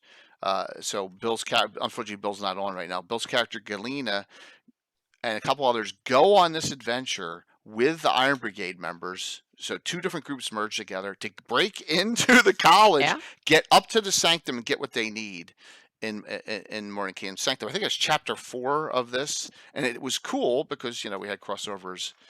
Yeah, absolutely. I have had Yeah. in Greyhawk City, I have had them adventure with adventuring groups with the Fellowship of the Torch. I've had them adventure with Corellan's Arrows. I've had them adventure with other, with PC adventuring groups. Absolutely. And I've done that Yeah. a lot in the Shieldlands adventure campaign we did, where we have multiple groups out there too. So yeah, Yeah. I Yeah, love because I doing plan to crossovers. have them in the same Yes. general area, but with a different start, so to speak. Their situation in the start will be different. They will not be placed in the same town village. They will be somewhere, I don't know exactly how far away, but in one neighboring, not too far, but within the same 100 miles area. So there will be the same overall situation, but they will be the local situation might be very different. So that will be something to see. It is a blast, and this is where Will is on. Will, I was saying to Will, do the same thing at a point. I love the crossover event. I love like a TV show, two TV series doing it. I love crossing over characters. I love when John at Blue Box asked me to come on NPC my characters in his campaign, and vice versa, because that's how you breathe life into a huge campaign, is by doing those kind of things. It's fun, and it is a real blast. Another thing, and I love these pictures. This is a Dungeon Meister picture. Yeah. Take big name personalities and have them be the puppet. I hate to use puppet master from Puppets, but have them be the puppeteer So to the far left in this picture is Jalarzi Salivarian, and then you have Mm-hmm. Mario in the background who you played, Anna. Yep. First time you Mm-hmm. ever played in my Yeah. campaign, Otto, Yeah. and you have and then you have the a PC Laura Lee, a PC from his campaign. Take those and have them. Once again, using the published source characters, have them send your characters on missions, have them interact with them, but Yeah. and they can be low level characters and good, especially the good ones in the Circle of Eight, like Jalarzi. Good or has a, an agenda, right? They have some kind of agenda. So Mm-hmm. another really neat thing, notoriety by association, that can happen, man. That can happen. Yep. But absolutely, yeah. Yeah, they make great exactly. Well, they make great patrons. You don't need to overdo it with that with great published source characters, but you can do it here and there, and it really makes it feel like, wow, this is Greyhawk. When I Yes, and I think that I think is important, and especially you should have some villains up in the higher echelon somewhere that are published, or so you can kind of get so you get the Greyhawk feel, and then you kind of put a lot of stuff in there that are your own creation to flesh it out, and especially low level and stuff, so to make the world more interesting, because I hate it when I get to feel like it's just a movie scene, and if you step on the wrong side, the world ends there, so to speak. I want to have the feel that it is a bigger world there. Will just gave another great idea. Will, I should have you on this show. Yeah. Since I hate to tell you this, but Will's well, first off, let me say Hmm. the positives. Taking pre-gens out of existing modules is a great Yeah. idea. Hmm. It's a Yep. great idea. Yep. Very, very smart one. Will's streak's going to have to come to an end for the next DM's roundtable discussion. Yeah. Unfortunately, I'm sorry, Will, but it's Women of D&D. Uh-oh, but we can be Yes. an honorary one for the occasion. Yes, it's in two Sundays. So yeah, it'll be right after the fundraiser event. I apologize, Will, for that, but yes, it's an all Yeah, but female but discussion, yeah, but except for so I was just going to say I like the I idea of we don't taking want to be NPCs insulting, and Will. stuff. So I Yeah. know. That was But a great idea, though. mhm, Taking characters out of yeah, public, and you have a whole bunch of my campaign characters you can use right out of Horror in the Holes. There's a shameless plug. All those mhm, pre-gens. You want to have Fritz in your campaign? Fritz Winchester's in here, right? There you go. So you can do that with mine. So yeah, and there are where also some great NPC generators, stat block generators on the internet where you can that can do a lot of the grunt work, and then you can just polish it on top of it, so you get the lot of. Otherwise, they tend to be kind of similar, and instead of spending all that time to equip it and do the math behind it and stuff, you can kind of use them, and then you can just tweak the edges where you want it, so to speak, and trim them into where you want them to be. So I'm going to bring this one up just because I don't want one of you poking my eyes out by this discussion, but take something that was a great initial idea and then turned into an awful adventure and make it Hmm. a campaign arc. Yep. Number one case in point, the Doom Grinder. It is a great little story in the From the Ashes box set. Really cool, neat. What the heck's going on there? It gets turned into a cigar propellered craft that go and Mike Bridges knows what I'm talking about. That runs straight. It will destroy all of Greyhawk and run right through Greyhawk. Please, hey, a great idea for long-term campaign plot. Figure out what's going on out there with the Doom Grinder so that it makes sense, and maybe it'll get published. It will get put in Cannon Fire as a replacement story. Yeah. So yeah, another one. Hey, Gaetano, great idea. Rogues Gallery is great for Yep. especially Greyhawk personalities in the Rogues Gallery. Old school ones, yeah, like Hmm. Erek's cousin, right? Some really cool ones in there. I gotta pull that one out. Mine's buried. I gotta get that out though. Yeah, Tim was well. Tim, you know, Tim's ever mysterious. You know how that happens, Patrick. Yep. Hmm. So Tim is ever mysterious, and it sounds like he's either swimming or down the shore somewhere. So um, you can rocks. You can turn Fritz into whatever you want in your campaign. So which would be fun. Absolutely. So Doom Grinder's one I talk about in that it's such a terrible adventure. Yeah. Turn it into And something else. and my example is when Carl Sargent killed off the Horn Society. And Yes. I took that lemon and tried to make lemonade out of it in my Shieldlands campaign here. So I tried to make that into something interesting twist and stuff to it. So I tried to take the lemons and make lemonade. It's difficult, and sometimes you fail spectacularly, and sometimes you succeed. But it's interesting thought process to do.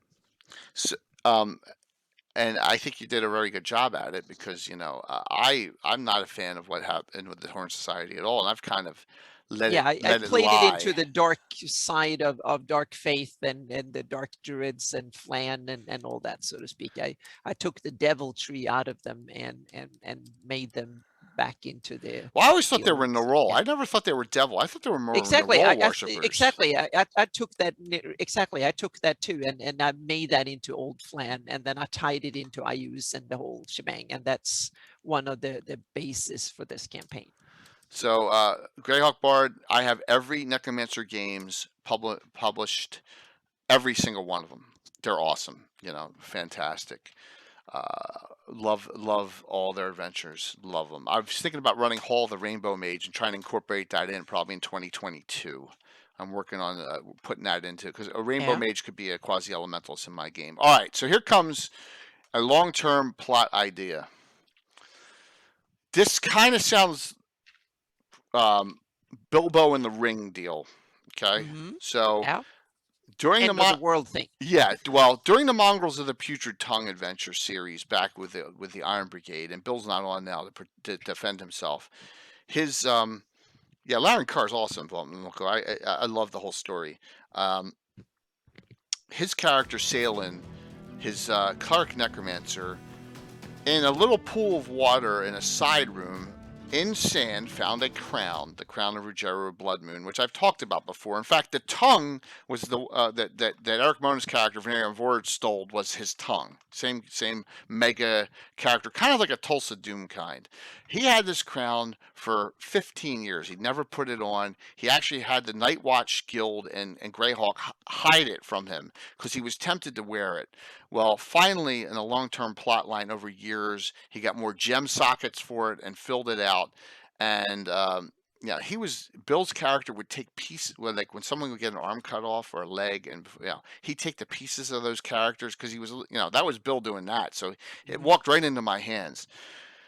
So I have a long-term plot line. 20 some years later, I just say, and this is in my house now. This is pre 20. I think this is 28, 9, or 10. We ran this. It's a pre-stream.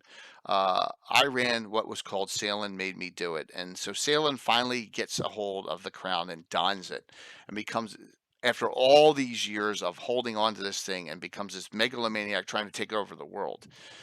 Long-term plot line. I mean, as long-term as you can get. Yeah. All right. And so, Yeah. by the way, I have 2 of these going right now with items that my players don't know about. Look at how old these pictures are. These pictures are so. This is my old house. There's Oh no yeah, when you underlays. did. I mean, look. Yeah. Yeah, this is old stuff. Long-term plot. This is the adventure. If you know anything about Old Mother Grubs in Greyhawk City, Old Mother Grubs is that inn run by vampires that's there, and in the From the Ashes box set it says a paladin came in looking for a friend and razed it to the ground. So this is finally my chance during this to raise, so part of Old Mother Grubs they had to go to do a lot of this adventure. This is the end. That is, by the way, is Gilthanas Markham getting pushed off the top of his father's tower by his father because now Salen has cloned all of the pieces has. So he has 3 of Alan's character Milan at different levels. He has Salen. He has a couple other characters. So I'm putting all the their own characters against them, which is fun. I wish I had streamed this. This was such a blast. And here's some of the look. I mean, look at that mess. That is my old hat. So you can see where I've upgraded the basement. That's the old basement. What a nightmare that was. And you can see we have the same table and stuff. But and so here we go. Here's the adventuring group going to the final encounter out in the middle of nowhere, because he's basically Tulsa doomed, and he's trying to get all these cultists to come because he's a megalomaniac to take over with the power of the mind. And you can see there's dead cultists everywhere in this fight. Unfortunately, these pictures are so bad. These are the only pictures I have back then. We didn't record stuff back then. This is the final encounter. They're sailing on the top with the crown on. So this took forever, but throw in Easter eggs, throw in, it could be a ring, it could be a weapon with a sentience, it could be anything. Weapons that grow in power with your character are cool. The one example in published sources, the Torch of Anaxander that Nastasia Arinari Nightstar has from the Fellowship of the Torch, and it scales up with her. Scalable items are cool. It's a great way to do a long-term plot and just create it yourself. Enter Conan. Enter the Iron Brigade, and there's the end of the fight. As you can see, that round tower I've used plenty of times. It's one of my oldest pieces. And there are the steps that my wife always fell down every time she came out. So there you go, down from that's on the upper level there. So Gygax's basement. We started. Patrick, you got the idea why I found heaven when we moved into the house I'm in now, compared to this mess. You couldn't fit anything in there. So it's a long-term plot line from an item. And my guys were like, wow, this was great. We had so much fun. It was high-level adventuring. It was tough. It was one of their own fighting them. All the stuff you want to see in a campaign that would scare the crap out of the characters, and all that was just implanted 20, 25 years earlier. Now, can everyone do that? No, but you can do it over the course of a couple of years. So. And that you tie into when you show these kind of awesome terrain pieces and stuff, you tie into the other aspect that for me is very, very important, is what kind of landscape, what is the scene, the setting, where they, meaning in physical terms, meaning is it out on a plain, in the forest, underground, on water, up on the mountain slope or something, so you can, and meaning think about interesting locations, not only from the story point, but from the actual physical layout of the location. And I'm thinking, I use in my campaign is starting to build a wall. And so he started like a decade or 2 decades ago, and he's really ramped it up from it. So he's been really at it for like 10 years. And one of the things that I had in mind was, because I thought it was such a cool, I want to have a real siege kind of attack a wall kind of scenario and play vertically rather than horizontally at times. And I wanted to see how that would play out and have it interesting. And I remember we had a fight on a sheer wall like this, going up and down, and it was like these little ledges to be on, and that was very, very interesting when you have area creatures and you have to climb, and you can jump down to the next one, and people can fall into oblivion and disappear down. And it was in the Underdark campaign, and it went on for several sessions, and people ran out of featherfall spells and stuff like that. So it was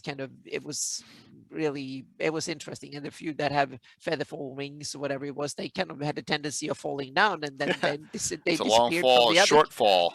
I mean, but it takes forever. So there was a lot of interest. So sometimes you can make sure that locations are interesting from a location perspective, so to speak, that make them interesting. And have like a forest should not just be, every forest should not be the same. Some forests are gnarly, twisted trees that makes it very difficult to move around. And others have some gigantic trees that are like redwoods that are hundreds of feet tall and really thick and enormous, and you can fight up on the branches 100 feet up in the air. And so one should be very different from another one. So yeah, we are, terrain is what we do, right? Terrain's the big thing here. So long term. Your microphone is up, I think. Can you hear me? No, it's up to. There you go. There Perfect. We go. Sorry about that. Yep. Sorry no about problem. that. So thank you. A combination of, I'm trying to find a Bill shout out. So I hope I pay him well. Sure, I pay him well with praise, right?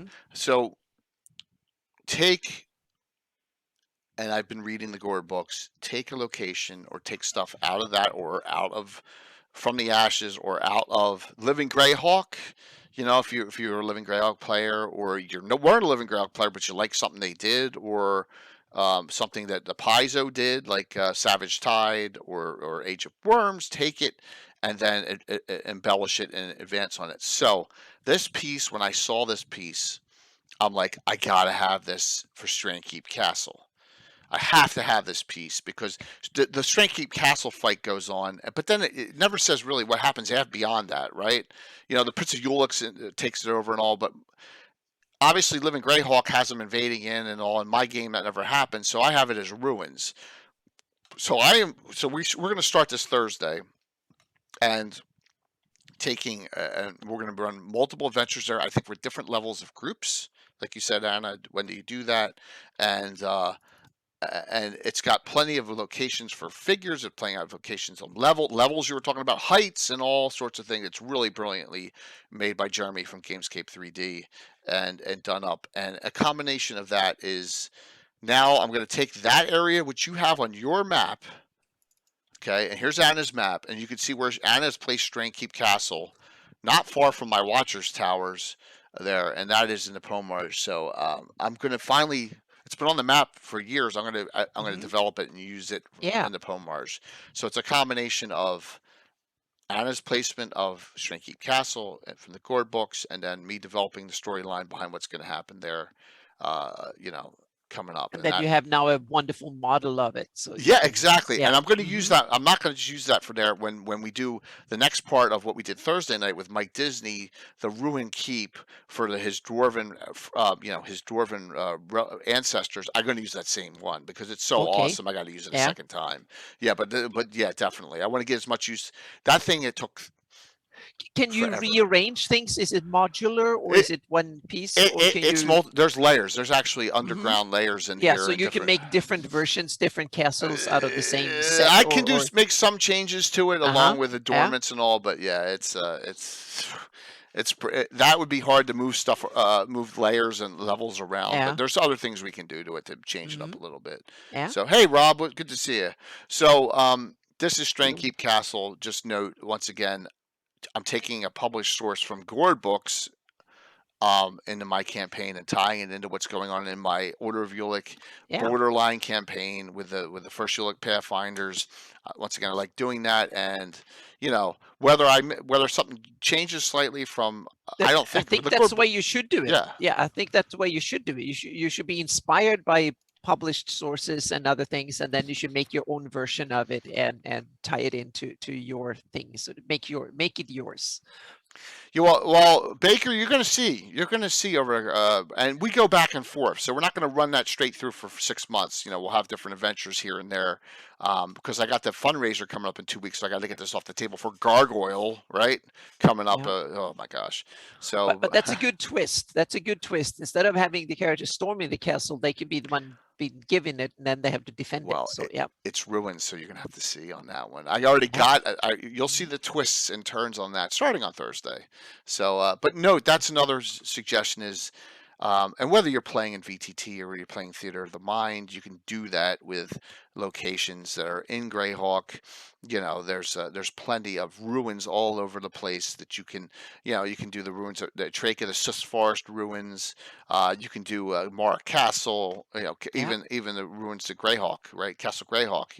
Lots of stuff you can do. You don't have to have it exact. You can make a lot of changes to it, and that's kind of the idea there. So. Make the players responsible. Yeah. Oh, well, yeah, but it's in the middle of the Pomar, so holding that may be problematic, and that's part of the neat thing. So, Rob, hopefully you're good tonight. All right. Let me see where we are here. Oh, look at that. We're in good shape here, time wise. That's awesome. Yeah, that's another one. That's another one too. Mike Ramoku, yeah. It was nothing but problems. That's awesome. Yeah. I remember one of my early games that then one of the characters became the Baron of Nolb, and it was so much problems. And I remember he said once when he said, "Oh, one NPC they went to and they say, oh, it's problematic," and I said, "No, I know everything about it. I'm the Baron of Nulp, so I know everything about it." And it was kind of funny. That was really funny, and it was more like a suicide mission to be given. So yeah. Anyone ever find tragic flaws in published stuff? College, of course, all the time. There's tragic flaws in published stuff. The Doom Grinder adventure itself is tragic. Sorry, it's tragic. Yeah. Oh yeah. There's a lot of conflicts on monsters, and like how does a catapleibus kill is one that I've seen. There's a difference between the ecology article and the monster manual for that one, for example. Um, yeah. So there's a lot of different things there too that you can develop on. Absolutely. So let me think here. Here's the Altamira area. Notice what I like to do in this for a long-term plan, thanks to Anna, of course, is find an area where there's nothing and develop it. Yep, There was that's what I nothing did with here. my Shieldland campaign. It's basically Yeah. 2 hexes or like 4 hexes on the Darlene map that is just green. Nothing else, nothing there. It's just green, empty hexes with a coastline to Nerdiv. And I decided to make it a cartography challenge to make these areas interesting, both from a cartography geography perspective, and then try to make them interesting as a campaign setting, just to show. And I will try to document as much as possible and put there. So there is the backstory and the map of all the village where this starts. It's already on my Patreon and it's open for everybody.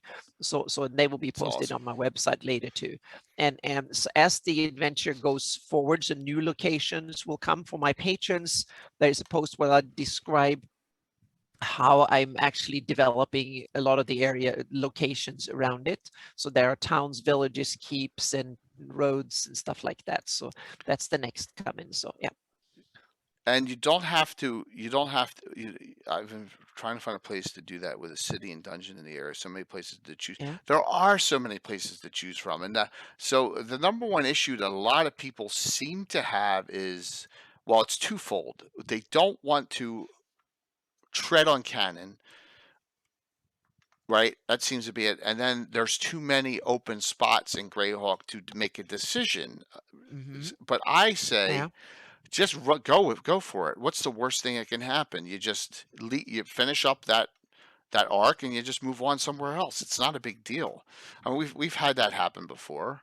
You can make decisions on that rather easily. There's so much open land.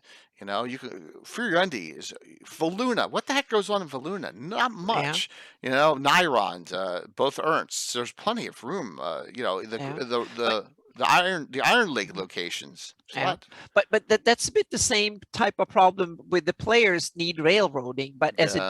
DM, you sometimes need to have seeds presented for you that you Yep. can work from. And sometimes you just stare at the Darlene map, or you look at thousands or hundreds of pages of text, and it's like, where can I put my roots down here and start something? And that's the tricky bit. So it's not easy.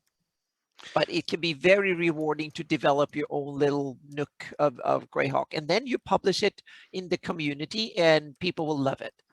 For the most part, I'm pretty sure that if you put some passion into it, they will like it. And a lot of people in the community will love it. So, Calsteph, you're correct. The theory of canon. I'm not a canonista, but I like published source materials intertwined with my own story. I think that adds to the legitimacy of a campaign, which is okay.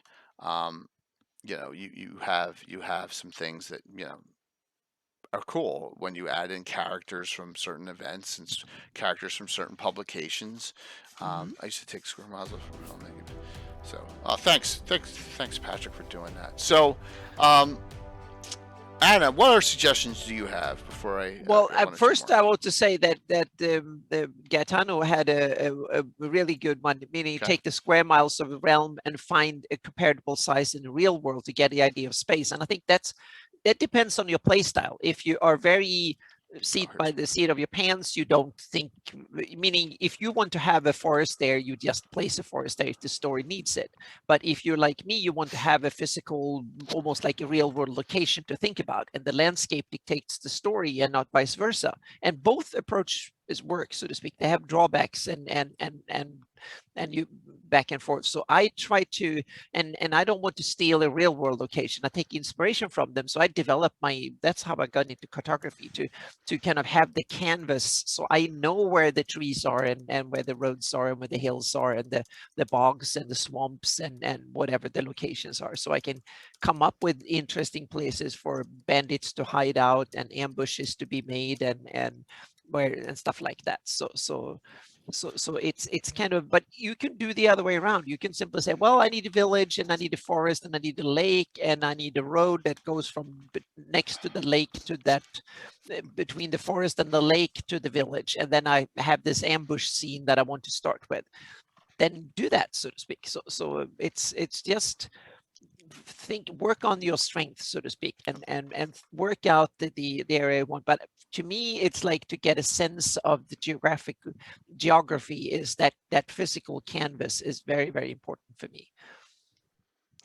That's funny. So Yes, I do. I plan to go. No, it's my job. So I go flight simming in the real world, so to speak, when I go on my hobbies. And I work in Greyhawk and I have vacations in the real world, kind of.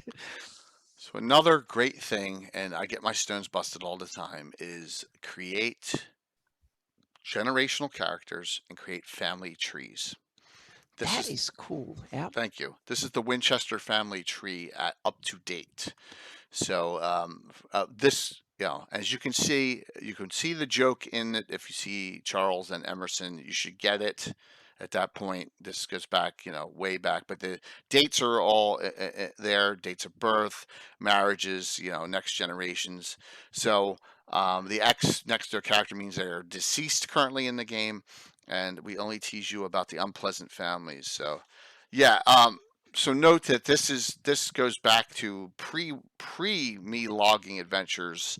The Winchesters were one of the families that, and Anna was kind enough to put on my Keelan map their symbol and their estate. It's outside Mhm. of we created a town Rushford. It's near oh god, shit, I forget exactly there's a big town nearby. I'll pop that up real quick.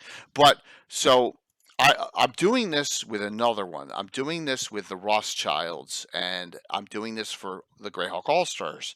So Tegan Rothschild is the younger sister of Amelia Rothschild, an NPC of mine, who's a priestess of Ouija and in a group in the Shieldlands. And now Kayla's playing a priestess of Saint Benedor, Gary Julian's new elevated deity, right? From that, I have Stella playing the younger sister, a paladin, in the Ed Greenwood group. And now we have a cousin, a Rothschild, Ella, which Tea Time with Taryn played on Thursday night. So now I'm creating another family tree up of Rothschilds, and they're actually not from this. They're from the same area as the Winchesters. The Keelanders are into this kind of stuff, right? That's the way I look at it. The Keelanders love family history and all, and that's kind of, you want to talk about developing a long-term plot line. Now I have a whole generational tree. Yeah. So let me see if I can find the map here real quick. It should be under. It should be Keeland Central or South. Let me try Keeland Central 2020. There it is. Okay. So if you look, Keoford, duh. So if you go to Keoford, you go west. There's Rushford. That's a town where the Rothschilds are from. There's the Winchester estate just south of that, and there's the Winchester logo there added to the map. And that is, hey, what's up, Josh? So have fun with it, and you don't have to go this crazy, but you can have brothers or brothers and sisters, or you can have fathers and cousins. Cousins are always good because it tends to be wars happen, people die off, but so you may have a brother and a sister, and they've had children, and they're deceased, but their children are still alive, and you can have cousins. Don't shy away from it. I love that. I love that interaction between, because then you have rivalries like I do between two Winchesters. So that's a big one for a long-term plot line. Create family dynamics, and you can do that a lot if you're doing court politics. If you're doing, especially if you're doing Great Kingdom court politics, you can Yep. do that with all the families in the Yep. Great Kingdom. Yeah. So, um, Anna, any other little long-term plot lines you'd like to discuss? Well, I was thinking that you should always have 2 or 3, keep developing them. And also one of the advice, have on your phone or something, have an app that you can take notes, because sometimes when you're not near a computer, when you're not planning, then you come up with this cool idea. So write it down and then keep these plot ideas. And sometimes it might be a big idea for a whole campaign, or it might just be a cool NPC, or it might be an interesting location, or it might be some weirdo thing or quirk that an NPC should do. So when you get inspiration, make sure you store that inspiration or those ideas for the future, so to speak, and then sit down and occasionally and kind of go through and edit them and make them into something more, because a great campaign is not written one go, so to speak. You always tweak them. That's why I love when you have sessions, because in the beginning I always assume that, oh, we're going to cover this enormous amount of interesting things in the next session, and then we get into one combat, one little encounter, and 4 hours are gone, and it's been 25 minutes in the game world, so not much have happened. But don't see that as a negative, see that as a positive. That means that you can detail what the character is going to encounter, maybe sometimes just in the next room in the encounter, and you can come up with cool things that's going to happen in the next level. Or the characters, like my characters that was storming a keep, they basically stormed it 1 floor per session. So I had a chance to tweak and add and come up with cool stuff for the next floor that I hadn't thought about, but that came up as a real cool, like, oh, that's the way it should be. That was not my original idea, but redevelop and evolve things, make them better. Don't just go with the first idea you have. That idea might be great, but that might be a better idea. That doesn't mean that the first idea is bad. Reuse that idea somewhere else, and then so use your imagination and train your imagination, and realize this is to make interesting plots and ideas and campaign. That's something you can be useful almost everywhere in life. Yeah. These are skills that are fantastic, good to have to navigate work life or whatever it is. So it's time well spent to do. So if you get it, and it could be a wonderful hobby by itself, and it can, meaning it's fantastic, fun to get into, develop locations and plot ideas and PCs and campaigns and stuff, and talk about it and tease your players with it. Because one of the cool things that what happens is that your players will tell you even better ideas, and then you can feed them into the stuff. So don't be worried if don't be scared of don't hold everything like this, and don't give everything. Give the players a bit more than their characters will know. Smart, good players that have been around a few times a little bit, they will not abuse that. They will use it to make the game more fun, so to speak. So meaning I've spilled half the beans of my campaigns here, and I know several of my players, they watch these shows, and that has actually added to our game, because they can ask me good, interesting questions like, oh, my character is a priest of this, or a watchman of that, or whatever it is. What is their role, so to speak? What do I know of this organization, or what do I know of that place? So it's kind of, you should tease your players in a good way to get them more inspired into being in your game, and you should take that criticism positively, so to speak. Well, thank you, Greyhawk Bard. It's kind of, these are kind of guidelines that I think, and also criticism, meaning ask and take criticism, try to take criticism as help, because it is, so to speak. So listen to it, but that doesn't always means that you should follow every criticism, but you should listen to it, evaluate it, and try to do the best of it. But don't try to follow everything the players want, because the interesting thing is a bit like the good product development. People don't necessarily know what they really want, so to speak. If they say they want something like that, you might be able, if you can read the mood of the players a little bit, you might give them something that they didn't even realize they wanted, that are even better than that. So try to shock your players and change the tempo of the campaign. Sometimes campaigns need to be boring. So don't try to always shove one encounter on top of the other constantly. Don't try to just overwhelm them with the tiresome technological difficult terrain things that with tons of difficult spells and whatnot. Sometimes it's good to be bored, and then things can come and hit them in the back, so to speak, if they lower their guards and stuff. So boredom is sometimes your friend, and you can kind of let the players be bored a session or something when nothing happened, and almost play at it, meaning they're sitting here, they're walking through the forest, or they're out in the desert or on a boat, and nothing happens. There's no wind, they don't get anywhere, and kind of play in like they're going crazy, so to speak, with boredom. So try to use even the boring parts sometimes too, and then the fun bits become, it's like a movie. The movie needs sad parts, slow parts, fast parts, and so on, in order to and look at the Lord of the Rings, meaning the first 1,000 pages hardly nothing happens. It's all about parties and different food stuff in Hobbiton, and you basically do nothing, and then the thing starts. And the campaign should have its dull moments too. Yeah. So to give you a real world example of Anna's saying, let the players help you. So the group on Thursday is called the First Ulick Pathfinders, the subgroup of the Order of Ulick, and they could be neutrals in there, and they're kind of the trackers, and they're out in that Pomarge area. And Bill was the one who came up with the idea for it, one of my players.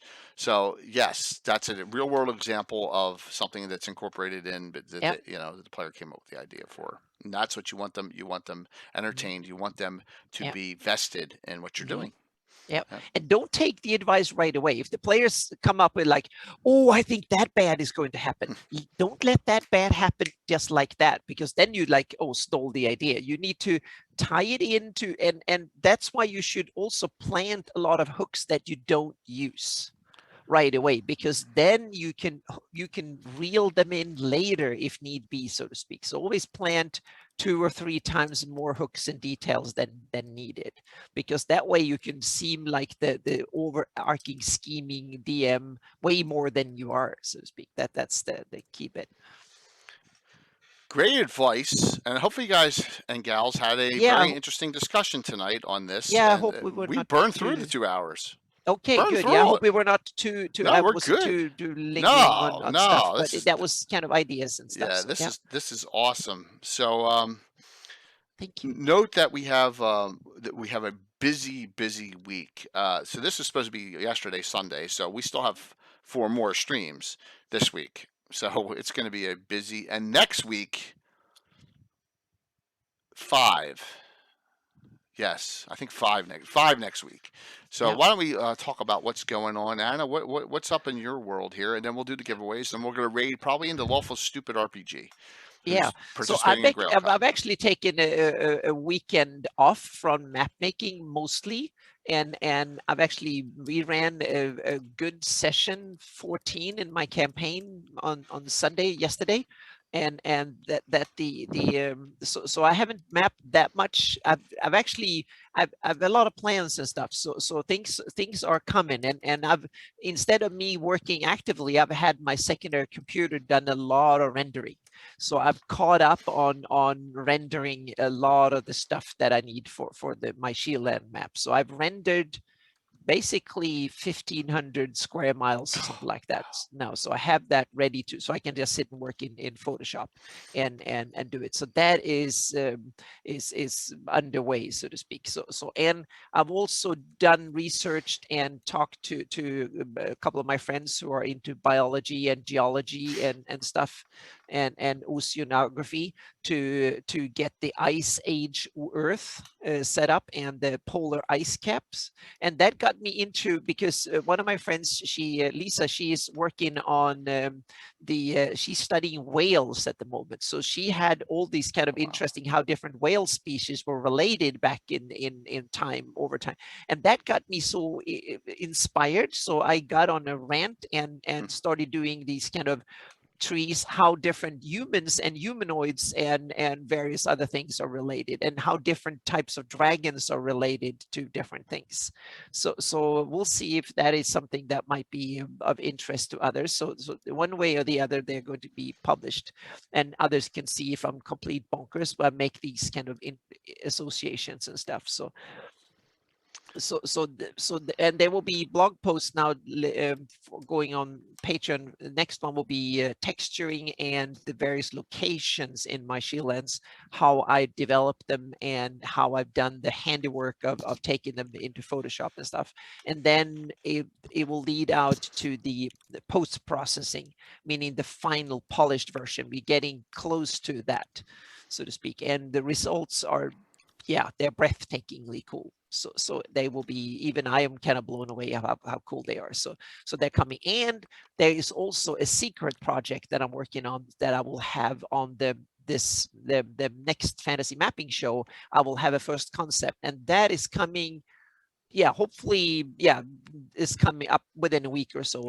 A week from Friday. It's coming exactly quick. A week from Friday. Yep. It's so up now. I'm coming this. Yep. So I'm going to a few more days, and my top patrons and my patrons will get the first glimpse of a new secret project that it's kind of a concept. So we'll see if there's an interest. I can keep developing it, or otherwise we can put it on the idea of interesting ideas that never made it anywhere. So we'll see. We have a special guest too, Ted Uram, right? Yep. So, yep. and he's a specialist in dungeon mapping. Yeah, he has a dungeon mapping patron, and he keeps he's just been as a hobby and a passion of him to do dungeon maps. So I thought he will be a good guest to have on, talking about I would say the most iconic, the oldest form of D&D map is kind of the dungeon map. That's how it kind of started. That's why I thought we could kind of kick off the next episode and dive into different topics on the fantasy mapping show. Dungeon maps will be a good place to start. Cool. And it's also difficult because it's the type of map that I'm the least qualified to talk about. So I guess we should have that out of the way. We'll see. Yep. So, all right, what's going on? Wow. Are you ready for the next? All right. Yes. I think the next 2 weeks. Here we go. So we start with Wednesday. Wednesday night, we go and we have a cool Legends lore Greyhawk Mike Bridges idea. We're going to start hitting up. We're just going to do Monster Talk Fiend Folio. So get ready to talk about your favorite monsters from that, and it'll be the three of us, and Carlos Lysing will join us. Yes, so we'll have and we're just going to talk. One of my favorites is the Syphil, and that is actually in Horror in the Hools, is a wandering monster, and there's a couple others, that we'll discuss there. There's always the crypt Lava thing. Children, Lava Children. Another one, Horror of the Hools, Lava Children, Lava Child's in there. Yeah, there's some really cool things, lots of neat things. So that's what we're going to do on Wednesday. Thursday night, we start up a new adventure, the Advanced Excursion. There's the First Year Pathfinder symbol. And that'll be that group is / the Bloodied Brethren's our other name, and we'll have that, and get some Titan dice, 2 sets of Titan dice, at least 1 set. We'll probably have enough cheers to make it 2 sets of Titan dice giveaways from Stratagem Wiz Dice on Thursday. We'll start that adventure. That'll probably finish up the week after. Saturday morning, another 2 Saturday mornings in a row at 10 a.m. EDT. We finish up the last time ever Bandit Kingdom Tourney #1. Casey Brown is going to run it, and we're going to have the following players: Anna, Kayla, Jose Ortiz, Josh Pop, and John Birchfield from Blue Box, all playing in that for the last time. That'll be a neat game, and it'll be in Roll20, and I got all of that pre-set up. Hopefully it'll work fine. Shouldn't be a problem. So that is on Saturday, and then Sunday's Gabbin will be this is week one. Sunday's Gabbin here. I'm going to go and I'm going to do Principality of Ulick and Pomar's recent history and campaign update because there's a Oh, lot cool. going on there. Hmm. The Strandkeep Yeah. Castle discussion, what's happened there in the past, why we're at locations. I think we got to discuss. I think we need to do a synopsis of the area, Hmm. Yeah. and get into that because we got a lot of my campaign Gabbins coming up after this week.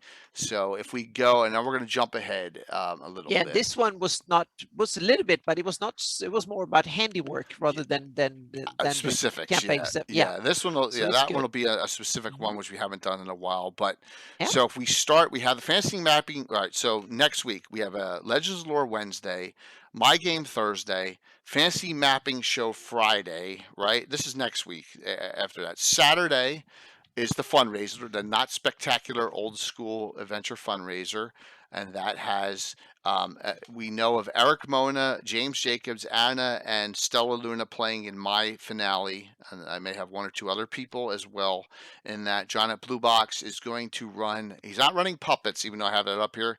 He says he's going to run some vampiric dinosaur adventure. So you guys are going to get you're going to get exactly what you wish for. Yeah. So yeah, this will be a fundraiser just for benefiting St. Jude. This was Eric Mona's idea, and so this is our second fundraiser of the year. We raised $10,000 during Underdark Uprising. This is only two, maybe three streams. John may have two streams, but my target's $4,000. I think we can do that pretty easily. So and that no, hey, I'm the only No one running a chance for. module. I'm running Gargoyle. Gargoyle is Mhm. perfect for my tabletop, right? So, and James Jacobs is excited, believe it or not, for me to run Gargoyle. He can't wait, which I think is really disturbing. But so that is Saturday, and then the day after um, is and I know John may have John has the Tailspire management playing in his game. I know that for a fact. He may have some other spots, but the Cool. day after that is a DM's roundtable discussion number 8, Women of D&D and Greyhawk. All right, this is an all-women cast, and we're going to talk about issues that they face as DMs or in the past. And so Anna's in, Kayla, Tom Lord's wife, DM Mandy, which you probably know from Predators Rejects, is in. Tony Winslow Brill has not confirmed yet, but I am being very positive that she will. I have also asked a big mega name to go, and I don't want to say who it is yet. It's a huge streamer, and hopefully she says yes. That would be fun. Yeah. If she does, Mandy's excited, Josh, about coming in for this discussion. Plus, Mandy is streaming at Greyhawk Con as well, so this will be I think it's a good direction to go for. And Anna was on board 100% with this Yeah. one. Yeah. I think it's a lot of fun. Yeah. It'll be. So Yeah. then jump ahead the week after that, and we know of what the Gabbin is that week, and that is we finally have our specialty priest Gabbin. We Oh, finally have it. you've talked about that one Oh, for a year now or yeah. something like that. Sunday, So, yeah. July 25th, we Mhm. have the father of the specialty priest, Eric Boyd himself, along Mm, with Dennis Maldon Tetro, who's created about a dozen specialty priests himself for his yeah. campaign. Awesome. So, Yeah. yeah, Michael, I just can't. It's not Satine I invited. I've We'll see. invited someone Yeah. He might else. come Yeah, on in you sometimes. You never never know. know. But But yeah. yeah, this person I really am interested in is doing fantastic work out there in the when's the next Underdogs game? You're gonna have to talk to Tim about that one. So Yeah. Tim's gonna have to set that up. So um, we have some great content coming up. Note that, and please, if you haven't, please sign up. And I accidentally linked the discords for Greyhawk Con, and where's my Cannon Fire discords there? Greyhawk Online, you got to go to the website to go to theirs. But note, we have about 30 events in already. Check it out and sign up, please. And if you want to DM something, you're more than welcome to.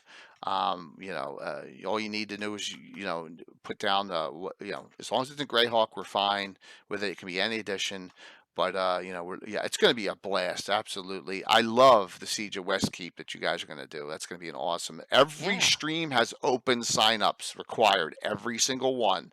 The community is going to get to play in these live streamed events. I have 6 minimum for my Grand Melee of Altamira, just as many as I have for the Joust. So we have a bunch of open signups. Every stream has open signups. It's a requirement. So, and note, we're getting them in. They're starting to filter in and getting them in the system. And we don't even have Greyhawk Reborns in yet. We don't have Alan Growy's in yet. There's a lot that hasn't gone in there yet. Casey just put his 3 Bandit Kingdom tourneys in. We have a lot of really great content coming. So, well, Great Bay has 3 DCC games in there. I let him put his in there, Josh. They're in already, so you're a little behind on the curve. So, there you go. No, she doesn't stream. I want DMs. Yeah, it's a good. I got you on that, Tim. So, all right. That's what's going on. Thank you for a great night. Let's do the giveaways, okay? All right. I got you, Enoch. Yeah, he's got 3 games in there, Josh. See, this is what happens when you're not paying attention. See, I get to bust Josh like that. So, thank you, John. All right. Please, I apologize for the second one. It's got a little bit of a ding in it, but still, hey, it's for use. It's not a collector's item. It's for use in the game. All right, and here we go. Deep Dwarven Delve, Len Lakofka L3, wonderful. Last call for signups, and we're going to close it out. Yeah. I will get these right out in the mail. It's L3, exactly. It's L3, which is awesome. It's Len. And I'm so happy. Yep. Hey, Wu-Tang, good to see you, man. It's so happy to see that they put this out. That was great to see that. So here we go. Closing out the entries. Josh is going to win. I know Josh is going to win. All right, so Rackham, Sly Flourish was on the show once. So Mike Shea, he is friends with Eric Mengi, who was in 2 groups, who plays in the Ed Greenwood group. So Mike Shea may be a special guest with an Ed Greenwood game down the road. So that answers that question. I may have Mike Shea in the Ed Greenwood game. Yeah, absolutely. I like Mike. Mike's great, and I usually lurk on his Sunday morning streams all the time. All right, closing out the entries. Yep. Mike's a great guy.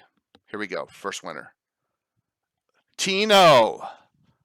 M Boogers. Tino wins that one. There you go, Tino.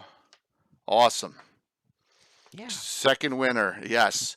Tino, I think I have your address already in the system. So second winner. Oh, this has got some kind of paper stuff on it too. Jeez. All right, last one. Second winner. Rocks. There you go, Rocks. Grats. Tino and Rock Safarius. Awesome. Yeah. Awesome to see. I will get them right. I have Rocks. Bill, I have your address. So congrats. We're going to raid into Lawful Stupid. Note their DM is going to run a cool self-done adventure for Greyhawk Con, 8 a.m. Sunday morning. He hasn't given me the name yet, but it's going to be of his own making in the Crystal Mists. And the gentleman, Mark, lives in the UAE. Okay, part of their group, but he's going to DM it for him, and there's going to be open signups from Lawful Stupid and Greyhawk Con Sunday morning of Greyhawk Con. So we're going to raid into them. Please give them a lot of love. All right, and thank you. We'll see you in 2 days. I'll see you Wednesday night for see Anna, myself, Mike, and Carlos. We'll see you Wednesday for Legends and Lore. Thank you so very much for everything. Everyone. Yep. Great show, and see you in 2 days. Have a great night. Bye. Hang around for the raid, please. Thanks, you're welcome. Yeah, thank you so much. All right, let me set this up. Look at that, only 9 minutes passed. Okay, That's good. the time there, so here we go, raiding in. Let's see if we can get 60. That'll be an awesome number on a Monday night. Oh, yeah. 55, Almost. 58, Oh, yeah. 63. Oh, There yes. we go. Awesome. 64. Wow. All right, going in 5, 4, 3, 2, 1. We'll see you all Wednesday night. It's awesome. Yeah, he popped over.